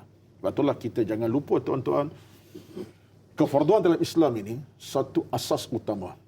Betul, dalam Islam kita ambil contoh, siapa tinggal solat yang Allah wajibkan, dicuti bersolat, jaga-jaga, maka neraka menanti, kufur menantinya. Jadi sebab itulah kita kena faham, dalam hukum agama ada ketika kita dicutikan, tapi bukan kita cuti, Allah bagi cuti. Ada masa Allah bagi cuti kita beribadat, tapi Allah bagi ruang kita untuk menambahkan pada dengan cara-cara yang lain. Contoh sunat macam mana. Itu sebagai jawapan saya. Okey. Masya Allah, Ustaz. Inilah dalam kita melakukan ibadah kepada Allah SWT, Ustaz. Tak kira lah kalau mak-mak kita ataupun kakak-kakak kita dicutikan, Ustaz. Dicutikan oleh Allah SWT, tetap ada ruang-ruang untuk beribadah. Ya, yang sunat. Yang sunat. Maklumlah, Ustaz. Biasanya orang perempuan ni puasa 6 ni dah habis dah waktu ni, Ustaz. Sebab dia orang paling kuat sekali mengganti puasa ni. Lalang tu puasa sunat sekali. Alhamdulillah. Baik, Ustaz. Sahabat kita Zaf Zaki ada soalan, Ustaz. Apakah yang dimaksudkan ibadah tiada cuti bagi seorang wanita? Bagaimanakah hukumnya bagi ibadah untuk wanita yang mengalami haid, istihadah dan pesakit yang koma? Mungkin Ustaz boleh sambung sedikit yang tadi, Ustaz. Mungkin apa perincian kepada ibadah kepada wanita ni, Ustaz? Okey, baik. Yang pertama, siapa tadi saya Zaki, ya? Baik. Allah SWT untuk orang perempuan ni Allah berikan banyak dinamakan rukhsah dalam agama, keringanan. Pertama dalam bab ibadat solat, ibadat berpuasa, di atas sebab mereka haid atau mereka kan nifas ataupun istihadah sekalipun. Istihadah kita berbincang panjanglah tentang mereka ada masalah pada sudut haid yang berpanjangan macam itu, saya tak nak bincanglah, tapi maksudnya ada ruang-ruang mereka kena dicutikan oleh Allah Azza wa Jalla. Ini satu penghormatan. Cuma ada orang tanya, Ustaz, jadi orang perempuan ni pahala tak sama lelaki lah. Banyak lagi lelaki nampak Orang kaya. lelaki ni sebuah solat tak pernah putus, ke masjid boleh melangkah masuk bila-bila masa, puasa pun tak miss 30 hari sebulan. Quran. Tiba-tiba orang perempuan Quran tak boleh baca bila sampai haid nifas. Kadang-kadang puasa terhenti yang wajib sampai seminggu. Tak begitu. Sebab Allah Azza wa Jalla dalam apa situasi Allah Maha Kaya. Ketika kamu tidak berpuasa 6-7 hari dalam Ramadan atas sebab haid itu, bukan semata-mata Allah hentikan, tetapi itu adalah ketentuan ilahi kepada kamu. Bermakna itu tidak jadikan dosa. Apa kata kalau kamu tengah-tengah dalam keadaan haid nifas tapi mulut tetap sebut nama Allah Azza wa Jalla. Subhanallah. Alhamdulillah. Bermakna anda sedang mengangkat pahala malam siang sama dengan suami anda berpuasa. Pahala anda sama naik. So apa? Anda tak tinggal ucapan tasbih tahmid walaupun keadaan tengah bernifas. Contoh. Ini menunjuk kepada kita betapa dalam agama tidak ada pemisahan. Dalam konteks pahala ini Allah Maha Kaya. Itu pertama. Yang keduanya, bagi orang yang perempuan keadaan macam tadi haid dan seumpamanya, jelas dalam hukum fiqh sekalipun ruang untuk kita beribadat luas, terutama dalam benda-benda yang sunat. Tak terhalang kita walau kita sedang berhaid untuk kita baca apa ni tasbih tahmid. Tak terhalang kita boleh bangun pukul 4 pagi untuk bertasbih dan kita berucap apa ni, kita bertahmid contoh. Tak salah. Yang ialah kesungguhan. Sebab itulah kata ulama, ini kata-kata daripada Al-Imam Suyuti, tak salah kalau baca alama saya. Kata Imam Suyuti, manusia ini sebenarnya jadi pincang dengan 3 sebab dalam beribadat. Tak silap ingatan saya Imam Suyuti ke siapa, kalau nak buka dalam nota ni tak jumpa sekarang ni, tapi ada nota saya tulis, ada 3 sebab kita pincang nak ibadat. Yang pertama kerana jahil, pincang ibadat. Yang kedua kerana ada sifat malas, kaslan, bukan ruslan, kaslan. Ya? Kaslan malas. Ruslan rajin. Alhamdulillah. Okey Ustaz. Gua. Kaslan Ustaz. Kaslan malas. Sifat malas. Yang ketiga sifat menangguh-nangguh. Pertama jahil. Kedua malas. Ketiga menangguh-nangguh, takjil. Bila ada sifat tangguh-tangguh, ini masalah kita. Tak apalah, biarlah dulu, biar. Akhir biar semua. Akhir terbiar. Dibiarkan, akhir terbiar. Jadi 3 sifat ini, kata ulama, jadikan ibadat kita ibadat yang pincang, sonsang, tak lengkap. Tak sebenarnya. Jahil, masalah. Kedua, malas. Ketiga, kerana kita nangguh. Sebab tu nangguh ni kerja syaitan. Kerja syaitan. Wallahualam. Baik Ustaz, 3 perkara yang perlu kita elak dalam kita melakukan ibadah, iaitu jahil, yang keduanya malas. Kaslan Ustaz. Kaslan, malas. Terus saya ingat Ustaz. Kaslan, malas, dan yang ketiga takjil. Ya, menangguh-nangguh. Menangguh-nangguhkan ibadah. Kalau rasa nak bagi sedekah tu bagi terus je. Terus je. Tak apalah, esoklah. Jangan tangguh-tangguh Ustaz. Okey, baik Ustaz. Selepas ini kita akan bicarakan dengan lebih lanjut berkaitan dengan ibadah tiada cuti, dan kita berehat seketika. Jangan ke mana-mana, tanyalah Ustaz. Biar tahu, jangan keliru.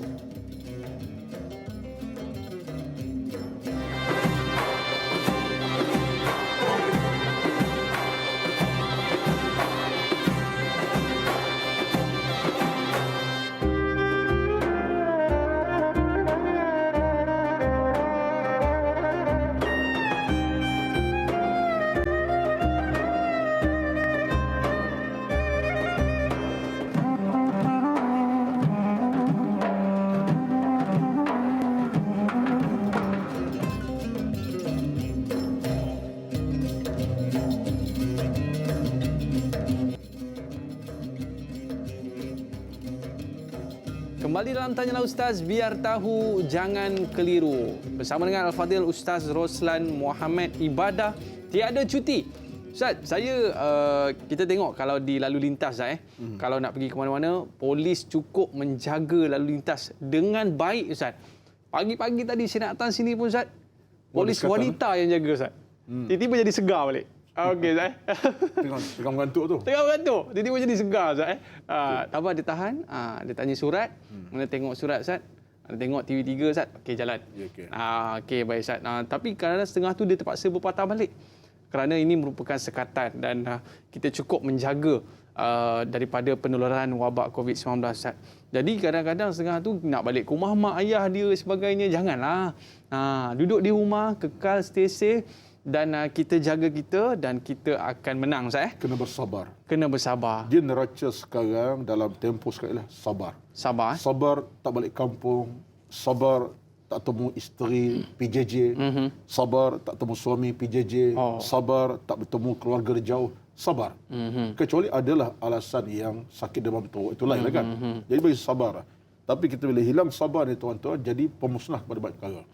Hilang sabar, orang bermasalah dengan kerana kita. Kita buat penyakit akhirnya. Ini pun kalau nak kait dengan ibadat betul hal juga. Sebab sabar ni kalau ikut kepada pandangan ulama tasawuf, neraca yang paling besar dalam ibadat adalah sabar. Sabar. Sabar untuk buat kebaikan. Dai iman nak dengar ceramah, ya? Dengar ceramah di masjid, tak sabar untuk datang, tak datang. Tapi kerana faktor dia cari ilmu, aku malam ni ada urusan tapi nak dengar ceramah juga, datang dia. Sabar tu. Sabar. Nak dengar ceramah tapi hujan turun, kedah dia sebab ada kuliah maghrib. Sabar tak? Sabar menerima keadaan untuk datang. Kalau sabar tak ada, relax lah.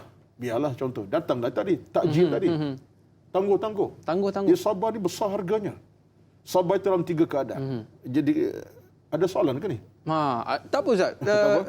Macam soalan tu. Sebab kalau kita lihat, Ustaz, kita nak dengan tajuk kan? Kawan kita di kuarantin, Ustaz. Itu pun sabar juga, Sabar ada 3. Dalam agama, kita tengok dalam pandangan para ulama, dalam tafsir pun sebut, dalam pandangan bicara tasawuf sebut, sabar 3. As-sabru ala fi'lil awamir, sabar dalam buat benda Allah perintah. Ya. Yang kedua, as-sabru ala tarkil ma'asi, sabar meninggal maksiat. Ini kena sabar juga. Betul, Ustaz. Tak nak menipu, tak dusta, tak peluang ada timur rasuah ni. Ni peluang ada, orang tak tengok tapi ada sabar tak sabar. Aku tak nak, biarlah. Sebab Allah lihat, Allah tahu aku punya. Sabar ketiga, as-sabru 'alal masaib wal balaya. Ini dia. Sabar di atas bencana, ujian menimpa. Ini 3 sabaran agama ni. Ini semua kemuncak ibadah ni. Kita ni tuan-tuan, kalau tak ada sabar daripada kedua agama, kita akan jadi masalah. Yang baik pun malah buat, jahat kita buat, akhirnya dengan orang itu masalah. Jadi kesimpulan sabar ini neraca penting dalam bab ibadah lah. Ya? Kalau kita ada kesabaran, insya-Allah ibadah kita akan selesai dengan baik dan sempurna dengan sebaik-baik, insya-Allah. Maknanya kalau kita duduk di rumah, duduk diam-diam, stay safe, itu juga merupakan ibadah, Ustaz, sebab kita sabar. Tapi masalah, Ustaz, sabar, tak keluar rumah, tak ada penyakit, itu sabar, itu tinggi itu. Masalahnya, Ustaz, ada mak ayah ni tak sabar, Ustaz.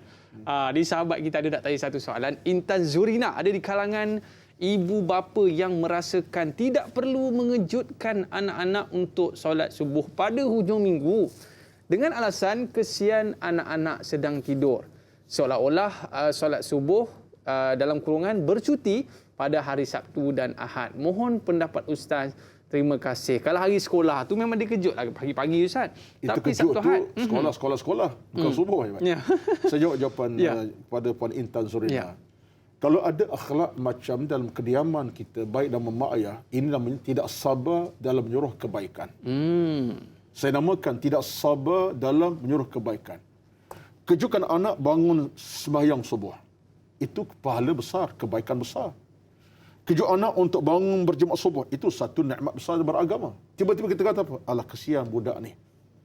Kesian, dia semalam tidur agak lewat. Itu nama kita tak sabar dalam menyuruh kebaikan. Jadi ini satu di antara masalah yang tak boleh satu benda kita tak boleh biarkan. Tuan-tuan, tolonglah, ya. Saya nak kaitkan pointan dengan satu kenyataan mudah saja. Hari ini pun isu kekeluargaan, isu parenting skill punya ni. Kita pada hari tuan-tuan, kita nak tanamkan dalam diri anak-anak kebaikan masa depan dia. Baik agamanya, baik akhlaknya, baik iman dan baik amalnya. Di mana bermula? Ketika anak kita masih dalam keadaan kawalan kita. Dalam kawalan kita. Dari aman, ada anak makin besar sekarang, saya tahu. Berapa sekarang? 8 dah. Kawan itu, Ustaz. Dah ada anak 3, 4 kan? Alhamdulillah, Ustaz. Bila anak dalam kawalan kita, nak suruh, nak perintah, hatta nak marah pun. Bila anak di luar kawalan kita, dah keluar rumah, apa nilai pada masa? Kalau anak kita masa itu, bekah kita, berkasar, bercakap kasar, tak hirau kita, jangan salahkan mereka. Sebab kita ketika anak bersama kita, kita tak kawal. Ilmu tak masuk di jantung hati, perintah pun tak suruh. Cantik dah. Anak nak kejutkan sembahyang subuh pun, kita fikir 16 kali. Kesian kau budak ni. Kena pula hujung minggu, kena pula hari minggu contoh. Tak betul. Sebab itulah hakikat tuan-tuan. Kita kata Imam Al-Ghazali, dia ada satu kitab Ayyuhal Walad. Dia kata apa? Lagi mana anak dalam kawalan kita, kita berhak untuk menyuruh, memerintah dan melarang. Walaupun dalam situasi apa? Sebab dalam kawalan kita. Demi untuk masa depannya. Demi agamanya. Demi iman dan taqwa kepada Allah SWT. Sebab itulah neraca anak masa depan bergantung ketika ada kawalan kita. Anak jadi baik masa depan kerana dalam hidup semasa bersama kita, kita ada beri kepadanya ilmu, keimanan, suruhan yang baik, kebaikan baik. Tapi kalau anak dah hilang kawalan pada kita, tuan-tuan, tunggu masalah. Akhirnya anak tidak akan bersama kita dalam keadaan apa sekalipun. Saya setuju. Kasarnya dan seumpamanya. Saya setuju apa yang Ustaz sebut sebentar tadi, sebab mungkin apa yang jadi pada anak-anak kita sekarang atas kesilapan kita waktu mereka kecil, Ustaz. Ini antara pandangan di kalangan orang-orang yang bijak pandai dalam praktik skill. Sebab apa tanam hari ini, hasilnya kita kutip. Tanam sekarang, hasil kita kutip lah kan. Akan datang 20 tahun. Apa kita tanam? Tanam dengan ilmu, insya-Allah kutip dengan keamanan. Wallahualam. Mereka berada di rumah sekarang ni, Ustaz. Mereka tak boleh ke mana-mana. Pergi ke sana, kena sekat. Pergi ke sini, kena sekat, Ustaz. Tapi ibadah tak ada sekatan, Ustaz. Bagaimana kita nak melihat bahawa ibadah ini memang tak ada roadblock. Pergilah ke mana sekalipun, hebat mana pun urusannya, jumpalah siapa pun, apa saja keadaan, tengah susah, tengah sakit, tengah penat, tengah mengantuk dan sebagainya, ibadah itu tiada sekatannya, Ustaz. Baik. Tak ada roadblock. Dia begini. Sekarang macam mana kita nak jadikan anak kita lebih memahami situasi ini? Saya nampak ada 3-4 perkara lah. Yang pertama, dalam suasana sekarang, kita ni kebetulan sebab suasana kita ni suasana PKP, dan kita pun lockdown besok, bermula besok kan. Jadi, banyak benda kita kena bincang dalam hal kita bersama keluarga. 3 benda. Yang pertama sekali lah, mak ayah tolong jadi manusia yang boleh dianggap contoh oleh anak-anak. Role model. Ayah segera untuk bersolat bila tiba masanya. Mak segera solat di masa. Anak-anak akan bersama. Zuhur masuk jam 1.16 sekarang contohnya di Shah Alam. Di Shah Alam lah ya. Jam 1 kita ready dah. Ni di rumah kan sebab kita tak boleh keluar rumah. Dah tak boleh keluar rumah, anak kita tak sekolah. Sekolah tutup sekarang ni PDR kan. Betul. Pada rumah contohnya. Mak ayah contoh yang paling real. Jam Zuhur 1 suku 1.16, 1:1, ayah dah ready dah. Sejadah dihampar. Minta Bang Long hampar sejadah kita nak solat berjemaah. Bila mak ayah contoh yang tahu pada anak, itu satu rezeki besar. Yang kedua adalah ketegasan. Tegas, kita nak sempurnakan ibadat kita. Abang Long kena ingat, abang kena ingat.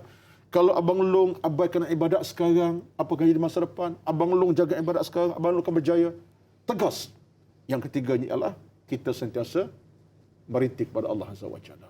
Sebab kekuatan kita mungkin tak seberapa, tetapi Allah punya kekuatan masih kekuatan kita. Allah boleh campak dalam hati anak kita kekuatan ilmu dan iman dengan doa kita kepada Allah. Ini bagi saya 3 benda tolong cerna ke dalam suasana PKP sekarang, lockdown dalam keluarga kita. Pertama, teladan contoh. Kedua, kita tegas, bukan keras ya, tegas. Ketiga, kita mesti berdoa kepada Allah SWT. Sebab kadang-kadang mak ayah ni pun kadang-kadang kena berlakon jugalah. Depan anak-anak ni kita tunjuk kebaikan dan insya-Allah mereka akan ikut kebaikan tersebut. Baik Ustaz. Terbaik yang kita buat. Terbaik yang kita buat. Baik Ustaz. Kalau kita melihatkan tentang ibadah tu sendiri Ustaz ya. Kita perlu menjadi role model kepada anak-anak kita, barulah mudah untuk mereka ikut. Baik, sahabat kita ada nak tanya soalan di Facebook Ustaz. Mak Itun, dalam kajian di hospital beberapa tahun lalu, mendapati hanya 20% pesakit yang menunaikan solat. Pelbagai alasan diberikan untuk tidak melaksanakan solat, sedangkan menunaikan solat adalah wajib walaupun ketika sakit. Mohon pandangan Ustaz tentang hal ini. Terima kasih #biar tahu jangan keliru. Mungkin Ustaz tengah duk sakit-sakit tu Ustaz. Alah, Allah kan. Saya tengok semalam dalam satu movie ni Ustaz. Dia kata, dia nak pergi masuk exam Ustaz, kan? Kemudian pensyarah dia bukan Islam. Bukan ke satu perkataan tu kamu pernah sebut Alhamdulillahirabbil alamin. Maknanya dia disebut Ar-Rahmanir Rahim. Tuhan yang Maha Pengasih lagi Maha Penyayang. Kalau kamu tak solat, Tuhan kamu faham sebab kamu duduki exam. Tuhan kamu kan pengasih dan penyayang. Jadi mungkin dia bagi satu ayat-ayat yang keliru kepada pelajar tersebut, Ustaz. Jadi dalam keadaan solat ini pun Tuhan kamu kan pengasih penyayang, so tak payah solatlah. Mungkin begitu pemikiran mereka ketika itu, Ustaz. Apa pandangan Ustaz? Pertama sekali soalan Maitun ini soalan yang agak simple tapi menarik. Betul. Soalan simple sangat tapi soalan asas yang menarik sebenarnya. Pertama sekali Maitun yang bertanya ya, dalam soal ibadat solat di hospital, saya taklah tahu angka detail. Tetapi saya boleh menerima kenyataan tak ramai yang jaga solat ketika sedang sakit. Bukan di hospital, dia hatta di rumah sekalipun. Ayah mak telentang di rumah dah setahun 2 tahun. Anak-anak macam mana ketika datangnya azhar, maghrib, zuhur dan seumpamanya. Tegas tak dengan ayah sekarang dia masuk asar, dah pukul 5 dah. Macam mana? Abdi Angah boleh ambilkan wuduk kan ke ayah solat awal takatil. Kadang-kadang tuan-tuan apa yang berlaku ialah kerana yang pertama sekali ialah kita punya perasaan dalaman kita seolahnya Islam ni agama yang ringan. Agama yang mudah. Ini kadang-kadang menjadi satu jenayah dalam agama. Memang Islam tu hakikatnya mudah. Ad-din yusrun. Agama mudah. Tapi jangan dipermudahkan. Kita kadang-kadang permudahkan agama. Kerana dah sakit, tak payah solat lah. Padahalnya tiba nasi lemak 2 bungkus. Orang masih dia kenal walaupun dia keadaan sakit. Bercakap lantar macam penceramah juga bercakap dia ke hospital. Jadi dia kadang melihat agama secara mudah. Dipermudahkan agama. Tak betul. Agama yang mudah. Mudah agama dan mengatakan macam mana? Tadilah. Kalau kamu sakit hospital, mungkin tak boleh buat 4 rakaat zuhur, Islam bagi izin untuk buat 2 rakaat ataupun boleh qasar. Ada hukum fiqh macam tu. Ada dalam hukum fiqh kalau seorang yang di kata hospital ternak sakitnya dan memang keuzuran sungguh-sungguh, boleh saja dalam hukum fiqh sebut 4 zuhur boleh buat 2. Kadang kita bincanglah secara detail. Dan ada gabungan di antara waktu, kita boleh jamakkan waktu. Maka jangan pandang dengan kacamata permudahkan. Islam mudah tapi bukan dipermudahkan. Maknanya kali ini yang berlaku kepada kita satu kesilapan sebab kita permudahkan agama. Tak payah. Akhirnya tak payah sungguhlah. Solat tak payah, apa tak payah. Jadi ini satu kesilapan sedangkan Allah permudahkan bukan dipermudah-mudahkan. Dia dua benda biasa tu. Allah permudahkan, contohnya kita ambil. Orang musafir. Ada rukhsah untuk dia qasarkan solat 4 jadi 2. Tapi kalau dia permudahkan, kerana musafir tak payah solat. Tapi berhenti makan boleh tahan. 2 jam berhenti makan. Tapi zuhur tak sembahyang. Jangan permudah. Ambil kemudahan solat dengan maksudnya, rukhsahnya 4 boleh buat 2 rakaat. Jamak takdim, zuhur asar boleh buat. Silakan. Boleh. Tapi kena datang kepada hati yang tulus mulus kepada Allah Azza wa Jalla. Maka saya sebut tadi, Islam mudah tapi jangan permudah-mudahkannya. Islam mudah tapi jangan permudah-mudahkan kerana itu kejahilan kita sebenarnya. Betul apa yang Ustaz sebut sebentar tadi, sebab kalau kita tengok sahabat-sahabat kita Ustaz walaupun mereka diuji dengan COVID-19, terpaksa kuarantin di Maib Serdang Ustaz, mereka tetap ada bilalnya, ada imamnya, mereka solat berjemaah dan mereka tetap melakukan solat tanpa cuti Ustaz. Tapi saya cuba tengok memantau kawan-kawan. Apakah kesemua dalam pusat kuarantin, tak kira di Maib ke di mana-mana negeri, solat memang diadakan dan apa solat? Apakah semua solat? Saya bimbang di kalangan yang ada satu tempat mungkin dalam 500 orang sedang kuarantin, tapi yang solat mungkin 100. Yang lain relax. Kenapa relax? Sebab saya sakit. Ini saya takut. Soal tadi, kalau semua kita faham tentang ibadat yang dipermudahkan Allah, kita jaga. Alhamdulillah. Yang 4 rakaat boleh buat 2 kerana faktor musafir dan sakit tadi.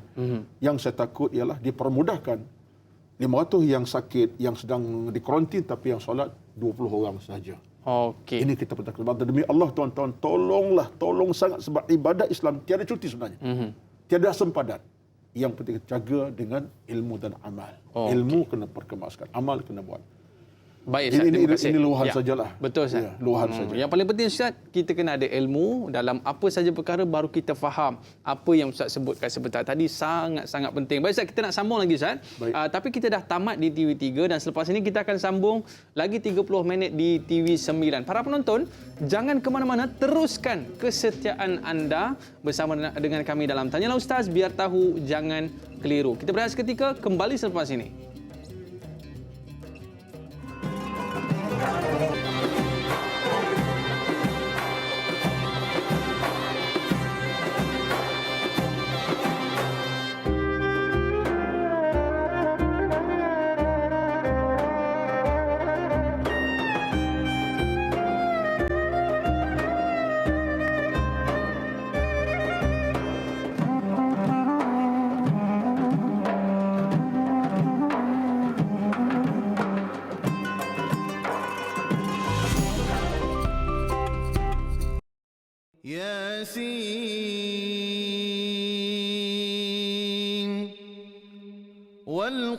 Dengan sepenuh jiwa, marilah kita bersama memohon kepada Allah agar dikurniakan keselamatan dan kesejahteraan sertai bacaan Yasin serentak di seluruh negara melalui Tanyalah Ustaz 1 Jun ini bermula 6.30 pagi di TV3 dan TV9.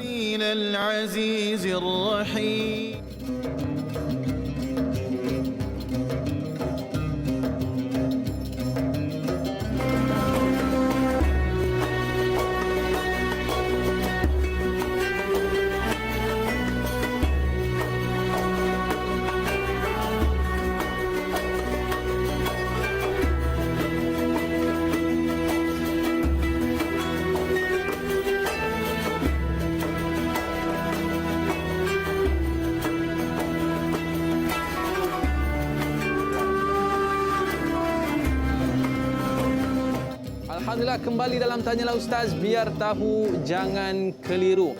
Dalam perbincangan topik kita pada hari ini, ibadah tiada cuti. Kita bersama dengan ayahanda kita, Ustaz Roslan Mohammed. Okey Ustaz, dalam perbincangan kita sebentar tadi, bila kita melakukan ibadah ni Ustaz, dia mesti ada syarat dia. Dia mesti ada ketentuan-ketentuan yang perlu kita tepati Ustaz. Dan salah satu daripada yang Ustaz sebut tadi adalah syaratnya kita kena istiqomah Ustaz. Buat ibadah kita perlu istiqomah. Tapi Ustaz, sebelum tu, apa kata kita raikan soalan di Facebook, boleh Ustaz? Boleh. Okey, baik. Kita bersama dengan Pak Suli Romli. Soalannya, bagaimana untuk mengekalkan ibadah tanpa henti sehingga ke hujung nyawa apabila kita diuji dengan berbagai-bagai ujian dan kekangan sehingga ada rasa putus asa atau paling tidak asyik mengeluh je, kan? Mohon pencerahan Ustaz, terima kasih. #biar tahu jangan keliru. Terima kasih Pak Suli Romli Ustaz. Sebab tak settle masalahnya. Buat ibadah pun diuji lagi. Putus asa akhirnya Ustaz. Silakan. Pak Suli yang bertanya dan seluruh rakan taulan para penonton yang dirahmati Allah sekalian. Bila Pak Suli tanya bagaimana kita nak jadikan ibadah kita konsisten berpanjang, itu satu di antara kepastian kita kena carilah. Dalam Quran bila Allah sebut tentang kita akan bertemu dengannya, penghujung surah Al-Kahfi 103, man amila salihan min faman ya'mal mithqal, di penghujung apa ni, faman kana yarju liqa'a rabbih falya'mal 'amalan salihan wala yusyrik bi'ibadati rabbi ahada. Al-Kahfi ayat 103 penghujungnya. Allah sebut, maka barang siapa yang nak bertemu Tuhannya, maka banyakkan amal-amal soleh. Ayat ini tuan-tuan, satu ayat yang begitu sekali penting kita kena fahami secara detail. Maknanya, rupa-rupanya bertemu Allah nanti atas asas iman dan amal kita. Allah akan buka pintu kerahmatan kerana amal iman kita. Allah buka pintu keselamatan kerana iman amal kita. Allah buka pintu syurga kepada kita kerana iman amal kita. Jadi kalau itu ayat kita boleh pegang. Bermakna Pak Suli Ramli bertanya tadi, kita usahakanlah. Sebab dalam kita nak membina sebuah hidup yang bertakwa tadi, ataupun hidup yang beramal ibadat tadi, kita letak ayat ni. Aku bertemu Allah dengan apa? Ya? Di mana kekayaan aku? Dan ini pun disebutkan para ulama tasawuf sebenarnya. Sebab manusia yang paling kaya ialah orang yang beramal, beribadat. Walaupun harta tak ada. Ya. Orang paling miskin, kata ulama kita, orang yang amal tak ada walaupun harta banyak. Maksudnya ialah kekayaan pada agama ialah kerana amal dan ilmu yang dibawa. Jadi kalau begitu Pak Suli Rami bertanya tadi, kita usahakanlah. Sebab itulah kita dalam agama, tuan-tuan, kena ada 5 perkara penting. Untuk kita jadikan amal kita sempurna, lengkap, 5 benda jaga. Yang pertama, kita kena ada namanya al-mujahadah. Usaha yang berterusan. Yang kedua, kita adakan dalam hidup ini namanya al-muhasabah. Tolong semak, cek amal masing-masing. Yang ketiga, namanya al-muraqabah. Kita kena rasa betapa Allah melihat kita. Allah sentiasa memandang kita. Tak pernah leka walaupun sesaat. Muraqabah. Ketiga, keempat namanya sebagai al-mu'atabah. Kita kena cela diri kita. Aku dah buat silap. Kenapa ni? Aku buat dosa. Kenapa? Kita cela diri kita. Aku ni silap ni. Kita rasa menyesal. Kelima namanya al-mu'aqabah. Al-mu'aqabah kita hukum diri kita. Aku dah buat silap, aku nak istighfar. Aku buat dosa, kena buat kebaikan sebagai ganti. Jadi ada 5 benda yang kita kena jadikan sebagai jalan kita. Solang baliklah Aidaman. Lupa. Pertama, namanya al-muhasabah. Muhasabah, mujahadah. Hitung diri kita, hitung amal kita. Yang kedua, mujahadah maknanya usaha. Berterusan. Kedua nama al-muhasabah. Hitung amal kita sikit, banyak, dosa pala, hitung. Ketiga nama al-muraqabah. Kita rasa Allah, bukan rasa, memang Allah pantau kita. Allah tengok kita. Sentiasa diperhati. Sentiasa. Ma yalfidhu min qawlin illa ladhi aqib. Apa kita sebut, Allah catat, nak catat. Keempat namanya al-mu'atabah. Cela diri kita. Aku berdosa, aku salah. Ya Allah, aku bersalah, aku pendosa. Kenapa? Cakap dengan Allah tentang kita punya kesalahan. Hina diri kita. Jangan depan orang. Aku ni jahat tak? Depan Allah kita mengaku. Mu'atabah. Cela diri kita. Kalau lagi cantik Ustaz, sedang berdoa Ustaz. Sedang berdoa. Yang kelimanya al-mu'aqabah. Hukum diri kita. Buat silap, istighfar. Buat silap, iring dengan kebaikan. Jadi ada 5 ini. Jalan kita akan Allah permudahkan. Hidup kita dengan iman dan mati pun dalam iman. Hidup kita dengan amal dan mati dengan amal. Ini 5 rahsia besar yang kita kena jadikan sebagai, saya namakan highway lah. Saya sebut dalam ceramah saya kata, ini highway kehidupan kita. Highway tu bahasa Melayu terjemah apa? Jalan besar Ustaz. Lebuh raya. Lebuh raya Ustaz. Jalan besar. Lebuh kita tu. Ustaz. Wallahualam. Okey Ustaz, ibadah tiada cuti. Tapi bila kita dah tiada nanti Ustaz, kita mungkin kita cuti Ustaz. Tapi mungkin pahalanya tak cuti Ustaz. Sahabat kita ni ada satu soalan yang cukup menarik. Masya-Allah. Zul Fazli, dia bertanya soalan, apakah ibadah tiada cuti ini kita boleh niatkan untuk orang yang sudah tiada? Sebagai contoh, kita niatkan wakaf untuk si mati, dan adakah pahala itu sampai kepada mereka berterusan? Mohon pencerahan Ustaz. Terima kasih. #biar tahu, jangan keliru. Amalan mungkin cuti Ustaz, tapi pahalanya tak cuti. Terus dia berjalan. Siapa tanya ni? Zul? Zul Fazli Ustaz. Kita nak kena ciptakan sesuatu macam ni. Sebab kadang-kadang kita punya bakti itu pada orang kita sayangi. Siapa orang kita paling sayang? Mak ayah kita lah. Ibu ayah kita orang kita paling cintai lah. Mereka yang besarkan kita, lahirkan kita, dewasakan kita dengan cinta sayang kasih, malam siang menangis kerana kita, sedemam kerana kita. Tiba-tiba mereka dah meninggalkan kita. Baru semalam, dah setahun, 2 tahun, dah 6 tahun, 10 tahun contohnya. Ini orang kita bersayang. Kita kena ingat bahawa mereka dah terhenti ibadat. Puasa dah tak ada dah. Salat dah tak ada apa dah. Mereka dah mati. Tapi kita masih dari anak ni, kita tolong panjangkan usia mereka. Usia apa? Usia amal mereka. Macam mana? Tadi dah. Wakaf. Kita ada tahfiz Al-Quran. Macam Dai Aiman pun difahamkan ada tahfiz Al-Quran. Alhamdulillah Ustaz. Wakafkan. Wang ringgit kita wakafkan. Ada lot kita beli dalam 100 kita tunaikan. 1 lot 100 kita ambil 2 lot. Niat. Wakaf aku untuk tahfiz kepada mak ayahku yang telah meninggal. 1 lot untuk mak, 1 lot untuk ayah. Ayah kita akan sambung nyawa sebenarnya. Saya sebut ini bukan apa sebab mereka menanti daripada anak-anak mereka. Dalam kuburan itu Dalam Ustaz. kubur. Anak dia atas bumi sedang buat kebaikan. Atas nama ayah, wakaf harta, tanah-tanah untuk kebaikan. Pahalanya, mak ayah hanya menanti. Allah, anakku sedang berjasa besar. Itu wakaf. Termasuklah dia sedekah derma. Masuk tabung sebuah masjid, RM1 100 atas nama tabung masjid supaya masjid dapat beli kelengkapan renovation sampai. Di samping kita berdoa kepada Allah Azza wa Jalla. Lepas solat angkat tangan 2-3 patah je. Ya Allah, ampun dosa mak ayahku. Mereka ni insan banyak dosa, ya Allah, tolong ampunkan jika mereka percaya.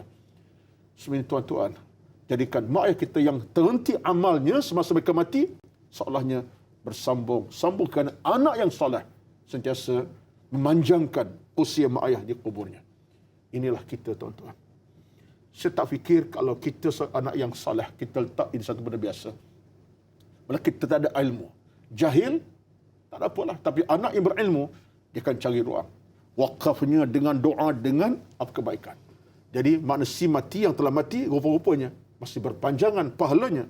Sebab ada orang yang bantu dia di alam barzakh kita. Okey. Hari ini tuan-tuan, kita tolong mak kita. Satu hari anak kita tolong kita balik. Ya, hari ini kita tolong mak kita kan. Dia timbal balik, Ustaz? Akhirnya insya-Allah anak kita soleh, kita mati, anak kita akan tolong kita balik. Nyawa mak ayah kita berterusan kerana kita, nyawa ibadat kita berterusan kerana anak-anak kita. Jadi tengok tuan-tuan, kebaikan dia tak akan putus. Tapi syarat orangnya orang yang saleh. Masalahnya yang meninggalkan harta itu mak ayahnya tinggalkan 5 juta, Ustaz. 1 juta seorang. Tidak meninggalkan ilmu, tidak habis. meninggalkan ilmu, habis. Harta akan tamat. Okey, baik, kita Ustaz. nak Sebab itu kita tinggal menuntut ilmu. dan tinggal kepada anak iman dan takwa. Baik, Ustaz. Terima kasih, Ustaz. Kita berehat seketika. Para penonton jangan ke mana-mana. Kembali selepas ini, tanyalah Ustaz biar tahu, jangan keliru.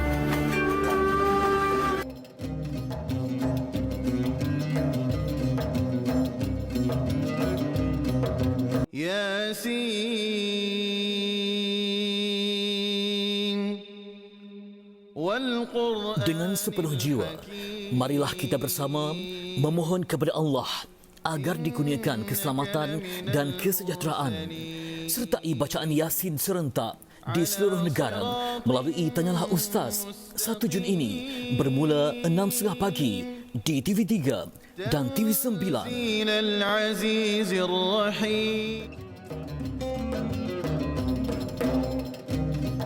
Alhamdulillah, kembali dalam Tanyalah Ustaz biar tahu, jangan keliru. Hari ini kita bersama dengan Al-Fadil Ustaz Roslan Muhammad dalam perbincangan kita topik ibadah, iaitu tajuknya ibadah tiada cuti. Dan menariknya Ustaz, sahabat kita di Facebook ni dia ada satu soalan. Dia nak tahu apakah ganjaran bagi orang yang melakukan ibadah tiada cuti. Ni Daniel Aiman ni Ustaz. Dan yang menarik ni Ustaz, soalan yang kedua ni Ustaz. Adakah rugi sekiranya kita hanya melakukan amalan wajib sahaja dan meninggalkan amalan sunat? Mohon pencerahan dari Ustaz. Terima kasih. #biar tahu jangan keliru. Wajib dia dilakukan, tapi sunat dia cuti. Dalam minggu ni dapat wajib je, sunat dia cuti, Ustaz. Dua soalan, satu ganjaran, yang kedua berkaitan dengan hanya melakukan ibadah wajib. Silakan Ustaz. Okey, yang pertama ini soal Daniel Aiman, bukan Aiman. Betul Ustaz. Daniel Aiman. Daniel Aiman. Daniel Aiman. Kakak ada Aiman tu ya. Ini berkat Aiman juga tu ya. Alhamdulillah. Baik. Ustaz. Pertama, ganjaran bagi orang buat ibadat apa tadi? Tak ada cuti. Tak ada cuti. Ya. Pastilah bila orang tu sambung menyambung ibadatnya, maka ia akan dapat kebaikan berpanjangan. Sebab itu kita baca ayat tadi kan. Tadi kita dah baca An-Nahl 97 tadi. Ayat ini ayat penting. Man amila salihan min dzakarin aw untha wa huwa mu'minun falanahyin hayatan tayyibatan. Sebuah amal yang berterusan, Allah akan beri kehidupan yang tenang, selesa, berkat, rahmat, pahala melimpah ruah. Jangan bimbanglah. Yang penting ada penerusan. Yang kedua ni soal menarik juga ialah dia buat yang wajib. Wajib saja. Sunat cuti Ustaz. Cuti. Dan dia mencutikan diri. Mencutikan diri. Dia begini. Yang wajib ini makna apa? Yang wajib kita kena tunaikan, tak buat berdosa. Cara mudahnya. Yang sunat tak buat tak berdosa tapi kita tak dapat pahala. Ya. Orang bijak ni tuan-tuan, dia tidak akan mengambil sikap tak bijak. Orang bijak akan bijak macam mana? Dia ada satu keluasan beramal yang wajib dijaga. Zuhur, Asar, Maghrib, Isyak dengan puasa Ramadannya dia tunaikan. Kalau dia tahu bahawa dalam melengkapkan hidupnya dan beragama dia kena buat yang sunat, dia tak akan tinggal. Maknanya dalam dia bersolat Zuhur, dia akan qabliyah, ba'diyah. Dalam bersolat Asar, dia akan qabliyahnya dia buat. Dalam dia bersolat subuh, dia akan jaga qabliyahnya. Ini orang bijak ni. So apa? Dia nak kautkan keuntungan secara cash. Yang wajib dapat, yang sunat pun dapat. Itu satu. Yang kedua, kebetulan dalam agama ada hadis zuhud bahawa di pada masa nanti ada hadis. Saya tak baca nas tapi maksudnya Nabi sebut di pada masa nanti bila tiba masanya kita buat yang wajib, tapi ada kadang wajib kita ni kadang-kadang ada yang kurang. Dan aman kita solat zuhur contoh wajib kan. Tapi dalam solat zuhur tu ada kadang mari benda macam-macam. Lalai, lupa, rakaat pun lupa, kadang 3, 4, 4, 3, 4, 3, 4, 4, 5 contohnya. Mari ancaman kadang solat dah zuhur ni, waktu tapi mengurangi pahala. Ya. Yang sunat ini boleh bantu amal wajib kita. Di pada masyarakat akan tanya, wahai malaikat, bawa amal hamba-Ku ini. Yang wajib tak lengkap, di mana amal sunatnya? Melengkapkan amal wajibnya. Maknanya amal sunat pembantu kepada amal wajib kita. Yang keduanya tuan-tuan, orang yang buat ibadat semata-mata wajib, tak tunaikan ibadat yang sunat, ini merupakan satu di antara kesilapan apa? Dia tak ikut sunnah Nabi SAW. Nabi punya sunnah tuan-tuan, yang wajib Nabi buat, yang sunat Nabi kerjakan. Contohnya, kita Ramadan dah selesai. Selesai, sebulan Ramadan penuh. Alhamdulillah. Syawal masuk, Nabi kata apa? Tentang Syawal ini. Sunat kan? Nabi kata apa? Man sama Ramadana, thumma atba'u sita min Syawal, kana kasiyamid dahri. Siapa puasa Ramadan sebulan penuh, diikuti 6 hari dalam Syawal, seolah berpuasa sepanjang tahun. Tuan-tuan, ini bukan tawaran daripada mana-mana syarikat dunia. Ini bukan tawaran daripada mana-mana dunia punya organisasi. Ini tawaran daripada Allah Azza wa Jalla. Bermakna buat Ramadan sebulan, tambah 6 Syawal dalam sebulan, itu Syawal, dapat puasa penuh setahun. Orang yang bijak, dia akan ambil kesempatan. Ini peluang keemasan. Jadi sebab itulah, maka bagi saya, orang yang bijak, dia akan cari kebijaksanaannya. Tapi orang tak bijak, dia sekadar itulah. Sebab timurlah masyarakat kita ni kadang-kadang dia kata apa? Sekadar, kalau orang belajar universiti dia kata apa? Sekadar lulus jadilah. Dia tak target 3.8, 3.9, 3.7. Biasa macam tu, Zai. Dulu 2 point, saya ada pengalaman, kita pensyarah lama juga lah, dah pencen ni, pencen awal ni. Dia faham sangat lah. Ada pelajar tu, Allah Ustaz kadar lulus tu tak apalah. Ustaz dah bagi 50 tu, kilo lulus okey lah. Orang budak bijak dia akan cari sampai 90%. Betul. Bahkan nak tambah lagi kalau boleh. Jadi di mana kita? Sedang tawaran ni tahu Allah punya. Jadi tuan-tuan, tawaran Allah ni tak sama dengan tawaran syarikat dunia. Hari ini kita tengok syarikat tawarkan. Beli satu barang, persennya 60% kurang. Harga 1,000 dapat 300 contohnya. Itu dunia. Tapi Allah bagi tawaran yang lebih jauh besar untuk keselamatan akhirat. Kenapa kita tak ambil kesempatan? Betul, Ustaz. Kita Dalam nak topak, dalam kepenatan ada kekuatan. Dalam kepenatan ada kekuatan. Mudah-mudahan kita buat yang baik berterusan, Allah bertambah baik kepada kita insya-Allah. Rezekinya berkat, hidup berkat dan syurga menanti insya-Allah. Semangat ni tuan-tuan ni. Semangat, Ustaz. Wajib buat dan sunat kita tunaikan. Sunat pun kita buat, Ustaz. Sebab apa? Kita nak biar sunat inilah yang menampung ibadah-ibadah, melengkapkan kekurangan wajib kita. Kekurangan wajib kita lah. Baik, Ustaz. Sahabat kita, Ruby Abu Bakar, dia nak tanya satu soalan. Boleh, Ustaz? Silakan. Sahabat kita nak bertanya soalan, apakah kesan bagi mereka yang meninggalkan ibadah dengan sengaja tanpa ada alasan-alasan yang munasabah? Mohon pendapat Ustaz. Terima kasih. #biar tahu jangan keliru. Kesan, Ustaz, bagi mereka yang tak apalah, nanti dululah solat, nanti dululah baca Quran, nanti dulu. Silakan. Kesan, Ustaz. Ini takjil, Ustaz. Kesan jelas, ialah rugi. Rugi. Itu saja. Dzalika huwal khusrul mubin. Allah sebut Quran, ini orang paling rugi. Jadi kesan jelas rugi. Tetapi yang lebih jauh ialah kesannya yang paling utama ialah orang ini tidak mendapat keuntungan yang besar si Allah Azza wa Jalla. Sedangkan dalam hubungan beragama, tuan-tuan, kita diajar supaya kita bersegera. Contoh dalam satu ayat Quran kata apa? Dalam Quran Allah sebut kepada kita supaya kita bersegera kepada amal soleh. Wasari'u ila maghfirah. Allah beri keampunan, ambillah segera keampunan. Ya. Contoh kita ambil. Kalau orang tu buat maksiat, Allah kata minta ampun lah. Dia kata tak apalah, malah lagi. Ya. Kalau dia mati tengah-tengah buat maksiat macam mana? Jadi kesannya rugi. Sebab itulah orang yang berjaya, orang yang segera kepada kebaikan-kebaikan. Jadi itulah jawapan ringkas kepada soalan Puan Ruby yang bertanya. Okey, baik Ustaz. Kadang-kadang kita nak cari kerja Ustaz. Sebab ramai kawan-kawan kita cari kerja. Tapi kerjanya teruk Ustaz. Kerja 12 jam. Tapi gajinya mungkin 1,000 je Ustaz. Tapi kita nak cari kerja Ustaz. Kerja sekejap je. Mungkin setengah jam ataupun sejam Ustaz, gaji 10,000. Begitu juga dalam kita melakukan ibadah ni Ustaz. Saya sebut ni saya lah. Kita nak ibadah tu buat sikit. Tapi nilainya besar Ustaz. Ada ke Ustaz? Dan memang ada. Ada Ustaz? Allah ni kan saya sebut, agama ni mudah. Cuma jangan kita permudahkannya. Mudah agama, jangan permudahkan. Contoh dalam agama, memang ada amalan yang pahalanya sampai merangkumi langit dan bumi. Okey. Contoh. Kita ambil contoh. Nabi sebut apa? Kalimatan khafifatan al lisan. Hibatan Minar Rahman. Dua kalimah yang cukup ringan di bibir, Allah paling suka thaqilatan fil mizan, dan berat timbangan. Apa dia? Kalimah alhamdulillah. Walhamdulillah akbar alhamdulillah. Kalimah ini kata Nabi berat timbangannya. Apa payahnya alhamdulillah, tengah-tengah masa alhamdulillah, memandu alhamdulillah, tengah berjalan, tengah pakai baju. Kata Nabi dua kalimah yang cukup besar pahalanya, ringan di bibir, dan Allah paling suka. Ada kan? Ada. Cuma tinggallah kita kadang-kadang tak terasa. Alhamdulillah kita sebut lepas sembahyang. Habis tengah masak, tak kata alhamdulillah. Patutnya kita ucapkan sentiasa supaya apa? Pahala akan menyusul datang kepada kita bila-bila masa. Cuma tinggal lagi, janganlah pula pegang itu saja. Sementara Allah kata, Nabi kata dua kalimah yang besar pahala, sebut tu subhanallah, alhamdulillah, alhamdulillah, tapi sembahyang tidak. Jangan pula. Sebut tidak, tak boleh. Kita gabungkan sekali. Yang susah kita buat, ringan kita buat, kita gabungkan bersama, akhirnya kita dapat redha rahmat Allah yang berpanjangan. Dan ini semua cara Allah nak beri kita motivasi ke arah beriman, beramal. Sebab manusia ada kelemahan. Ada orang yang ada kelemahan, cari kekuatan melalui amal-amal tadi. Wallahu alam. Dan ada setengah mereka ni Ustaz yang pilih-pilih pula ibadah tu Ustaz. Nak cari ibadah yang first class. Mungkin sebagai konklusi perbincangan kita pada hari ini Ustaz, ibadah tiada cuti. Silakan Ustaz.